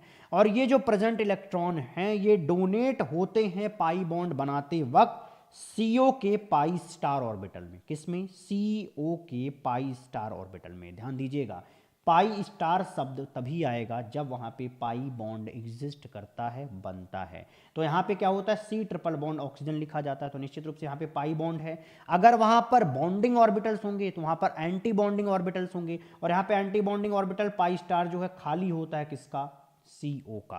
तो उसी पाई स्टार में जो कि खाली है उसी के अंदर मेटल क्या करता है, इलेक्ट्रॉन देता है। क्या करने के लिए, पाई बॉन्ड का फॉर्मेशन करने के लिए। तो हमें यहां पे ये समझ में आया कि जो हमारा मेटल है उसको पहले इलेक्ट्रॉन कौन दे रहा है, कार्बोनिल दे रहा है, और वहां पे सिग्मा बॉन्ड बना रहा है। जब इलेक्ट्रॉन कार्बोनिल दे रहा है तो वहां पे सिग्मा बन रहा है, जो कि हमें यहां पे दिख रहा है। लेकिन पाई बॉन्ड बनाने के लिए जो हमारा मेटल है वो क्या कर रहा है, इलेक्ट्रॉन दे रहा है, किसकी तरफ, CO के पाई स्टार की तरफ। तो यहां पे पाई बॉन्ड बनाने के लिए इलेक्ट्रॉन कहां से कहां गया, मेटल से pi star of the carbonyl की तरफ गया। तो इस तरीके से आप यहां पे क्या देखते हो कि जो CO है वो सिग्मा बॉन्ड बनाने के लिए पहले इलेक्ट्रॉन देता है, बाद में फिर हमारा जो मेटल है वो पाई बॉन्ड बनाने के लिए CO को इलेक्ट्रॉन देता है इन पाई स्टार। तो यहां पे क्या दिख रहा है, बैक बॉन्डिंग दिख रहा है। एक बार CO इलेक्ट्रॉन देगा, बाद में मेटल इलेक्ट्रॉन देगा, तो यहां पे क्या हो रहा है, बैक बॉन्डिंग हो रहा है। इसी को सिनर्जिक बॉन्डिंग भी कहते हैं। और इस सिनर्जिक बॉन्डिंग की वजह से मेटल और कार्बन के बीच में सिग्मा बॉन्ड तो पहले बन ही चुका है, वहां पर क्या होगा, पाई बनने की कोशिश होगी। तो यहां पे क्या होगा, बॉन्ड ज्यादा स्ट्रेंथ होगा, क्योंकि वहां पे सिग्मा और पाई दोनों के बनने के चांस हो रहे हैं। और इसी के बारे में अगली लाइन में लिखा गया है, इसको आप स्वयं से पढ़ लीजिए। अगला जो टॉपिक डिस्कस करने वाले हैं बेहद आसान है, यहाँ पर आप रिलैक्स हो जाइए, आराम से पढ़िए। ये लास्ट टॉपिक है, आराम से समझ में आने वाला है। लिखा गया है स्टेबिलिटी ऑफ कोऑर्डिनेशन कंपाउंड। यहाँ पर हम कोऑर्डिनेशन कंपाउंड के स्टेबिलिटी के बारे में डिस्कस करेंगे। आप कुछ इस तरीके से समझिए कि जैसे मान लीजिए हमारे पास लिगेंड का एक सॉल्यूशन प्रेजेंट है, उस सॉल्यूशन के अंदर हम अपना मेटल डाल रहे हैं, फिर मेटल के किनारे किनारे लिगेंड्स आएंगे और उस मेटल के साथ जुड़ेंगे और वहाँ पे कॉम्प्लेक्स बन रहा होगा। ध्यान दीजिएगा, जो लाइन मैंने बोला है कि हमारे पास एक लिगेंड का एक क्या है, सॉल्यूशन है, उसके अंदर हमने क्या डाला, मेटल डाला। जैसे मेटल जाएगा उसके किनारे किनारे लिगेंड्स आकर के लगेंगे और वो रिस्पेक्टिव कॉम्प्लेक्स बना रहे होंगे। और पहली लाइन में यही चीज लिखी गई है। और जब ऐसा होगा तो वहां पर एक इक्विलिब्रियम अटेन हो जाएगा, किसके किसके बीच में, मेटल और इस बन रहे कॉम्प्लेक्स के बीच में। देखो क्या हो रहा है, मेटल क्या कर रहा है, 4 लिगेंड लेकर के वो एक कॉम्प्लेक्स Ml4 बना रहा है। यहाँ पे जो आप ये चेंज देख रहे हो, यहाँ पे इक्विलिब्रियम बाद में सेटअप हो जाएगा। होगा क्या, धीरे धीरे पहले Ml4 बनेगा, बाद में यही Ml4 टूट करके M+4L भी बना रहा होगा। तो ये प्रोसेस लगातार चलता रहेगा कि भैया क्या होगा, मेटल जो है 4 लिगेंड लेकर के Ml4 बनाएगा और हमारा Ml4 जो है कुछ टाइम के बाद टूट टूट करके ये बनता रहेगा। तो इस तरीके से वहाँ पर एक इक्विलिब्रियम सेटअप हो जाएगा। अगर ये इक्विलिब्रियम सेटअप हो जाएगा तो वहाँ पर क्या लिखा जा सकता है, इक्विलिब्रियम कांस्टेंट लिखा जा सकता है इससे रिलेटेड। और यहाँ का जो इक्विलिब्रियम कांस्टेंट होगा वो इसकी स्टेबिलिटी को बता रहा होगा। अगर वहां पर वैल्यू ऑफ इक्विलिब्रियम कांस्टेंट ज्यादा होगा तो इसका कंसंट्रेशन क्या होगा, ज्यादा होगा। अरे मेरे भाई किस तरीके से लिखते हो आप अपना इक्विलिब्रियम कांस्टेंट, कुछ इस तरीके से लिखा जाता है। इक्विलिब्रियम कांस्टेंट समथिंग मान लो K is equal to concentration of Ml4 divide by concentration of M, फिर लिखा जाता है कंसंट्रेशन ऑफ L की पावर 4। ठीक, और अगर हमें इक्विलिब्रियम कांस्टेंट की वैल्यू को ज्यादा करना है तो हमें क्या करना होगा भैया, इसकी कंसंट्रेशन को बढ़ाना पड़ेगा। और यही चीज हमने यहाँ पे लिख रखी है। बाय द वे जो हमने यहाँ पे K लिखा था उसको आगे चल के बोला जाता है बीटा, और इसी बीटा को हम बोलते हैं ओवरऑल स्टेबिलिटी कांस्टेंट। क्या बोलते हैं, ओवरऑल स्टेबिलिटी कांस्टेंट, बीटा बोलते हैं। यहाँ पे बी लिखा हुआ है, इसको आप लिखेंगे बीटा। ठीक है, इसको आप लिख दीजिए बीटा। ठीक, बीटा 4 क्यों लिखा गया है आपको आगे समझाऊंगा, फिलहाल बीटा लिखा जाता है, आप ये याद रखेंगे। ओके भैया, अगला एक पॉइंट यहाँ पे दिया गया है स्टेप वाइज स्टेबिलिटी कांस्टेंट। देखो भाई ऐसा तो होगा नहीं कि मेटल ने 4 लिगेंड एक साथ लिए और डायरेक्ट उसने Ml4 बना दिया, ऐसा नहीं हुआ है। हुआ क्या है वो चीज़ यहाँ पे समझाई गई है कि मेटल ने पहले एक लिगेंड लिया और वो क्या बना रहा है, Ml बना रहा है। और यहाँ पर भी इक्विलिब्रियम होगा। अगर यहाँ पर इक्विलिब्रियम होगा तो इसके लिए हम क्या करेंगे, इक्विलिब्रियम कांस्टेंट K1 लिख सकते हैं। तो हम लिखेंगे K1 is equal to concentration of Ml divide by क्या लिखा जाएगा, concentration of M multiplied by concentration of L। और वही चीज हमने देखी यहाँ पे लिख भी रखा है। इस समय जो आप ये K1 देख रहे हो ये किससे रिलेटेड है, इस स्टेप से रिलेटेड है। इसी वजह से K1 को हम क्या बोलते हैं, स्टेप वाइज स्टेबिलिटी कांस्टेंट बोलते हैं। और अगले में देखो क्या होगा, अब तक हमने Ml बना दिया, अब Ml क्या करेगा, एक दूसरा लिगेंड अपने आप से जोड़ेगा। जब जोड़ेगा तो वो क्या बनाएगा, Ml2 बनाएगा। तो इस तरीके से इस वाले स्टेप के लिए K2 कांस्टेंट आएगा और यहाँ पर लिखा जाएगा concentration of Ml2 divide by क्या लिखा जाएगा, दिस इनटू दिस। और यही चीज हमने यहाँ पे लिख रखा है। सिमिलरली क्या होगा भैया, हमारा Ml2 बन गया, फिर क्या होगा, L लेगा वो Ml3 बना देगा, उसके लिए हम K3 लिख देंगे। और आगे हम इस Ml3 के लिए यहाँ पे 2 लिखा गया है, इसको थोड़ा करेक्ट करते हैं, यहाँ पे होगा Ml3। ठीक है, ये जो हमारा Ml3 होगा वो एक और लिगेंड लेकर के क्या बना देगा, Ml4 बना देगा। तो इस तरीके से हमें K4 कांस्टेंट इस वाले स्टेप के लिए मिल जाएगा। तो यहाँ पे जो K1 K2 K3 K4 है ये जो है स्टेप वाइज स्टेबिलिटी कांस्टेंट है। बाद में जब हम इसको जोड़ेंगे तो हमें क्या मिलेगा, M+4L इज इक्वल टू क्या मिल जाएगा, Ml4 मिल जाएगा। क्या मिलेगा भैया, यही वाला इक्वेशन मिल जाएगा। अब इस इक्वेशन के लिए हमें इक्विलिब्रियम कांस्टेंट लिखना होगा, तो हम लिखते हैं बीटा 4, मतलब कि ओवरऑल स्टेबिलिटी कांस्टेंट। 4 इसलिए लिखा क्योंकि यहाँ पे 4 स्टेप इन्वॉल्व है। ओके भैया, इस वजह से लिखा जाएगा यहाँ पे बीटा 4 लिखा जाएगा कंसंट्रेशन ऑफ प्रोडक्ट मतलब कि Ml4, फिर नीचे लिखा जाएगा concentration of M divide by concentration of L की पावर 4। यही चीज यहाँ पे मिलेगी। यहाँ पर अगर हम K1 K2 K3 K4 ये सब एक दूसरे के साथ क्या करें, मल्टीप्लाई कर दें। मल्टीप्लाई जब हम करते हैं तो हम देखते हैं कि हमें ये टर्म मिलता है, और ये टर्म किसके बराबर होता है, बीटा 4 के बराबर होता है। तो यहां पर हम बोलते हैं कि ओवरऑल स्टेबिलिटी जो कांस्टेंट बीटा 4 है वो बराबर होगा K1 इंटू K2 के इंटू K3 के इंटू K4 के। बहुत ही आसान है यार, कुछ नहीं करना, 4 स्टेप है, 4 कांस्टेंट, उनका मल्टीप्लिकेशन जो है फाइनल वाले के बराबर आता ही है। इस चैप्टर के लास्ट में आपके नोट्स के लास्ट में लिखा गया है कुछ प्रीवियस ईयर क्वेश्चंस, उसमें से 3 प्रीवियस ईयर में क्वेश्चन करवा देता हूं। चौथा जो क्वेश्चन है ये वाला, आप इतने सक्षम हो चुके हैं कि आप इसको आसानी से सॉल्व कर ले जाएंगे। आपके प्रैक्टिस के लिए मैं उस चीज़ को छोड़ूंगा, लेकिन यहाँ पे मैं आपको ये 3 चीज़ें पढ़ाने चल रहा हूँ। पहला है कि व्हाट इज़ चिलेट इफेक्ट। देखो भैया, चिलेट इफेक्ट के अंदर क्या होता है, मेटल होता है। मेटल को हम किसी ऐसे लिगेंड से जोड़ते हैं जिसके पास एक से ज़्यादा डोनर एटम होता है। तो जैसे मान लीजिए हमने ले लिया EN, मतलब कि इथाइलिन डायमीन। तो इथाइलिन डायमीन का मतलब होगा कि वहाँ पे 2 NH2 ग्रुप होगा, और वो दोनों NH2 ग्रुप 2 कार्बन के साथ इस तरीके से कनेक्टेड होंगे, और वो आपस में इस तरीके से कनेक्टेड है। ठीक है भैया, तो ये हमारा है EN। ठीक है, फिर यहाँ पे क्या होगा, ये नाइट्रोजन का जो लोन पेयर है वो डोनेट होगा मेटल की तरफ, नाइट्रोजन का ये वाला लोन पेयर भी डोनेट होगा मेटल की तरफ।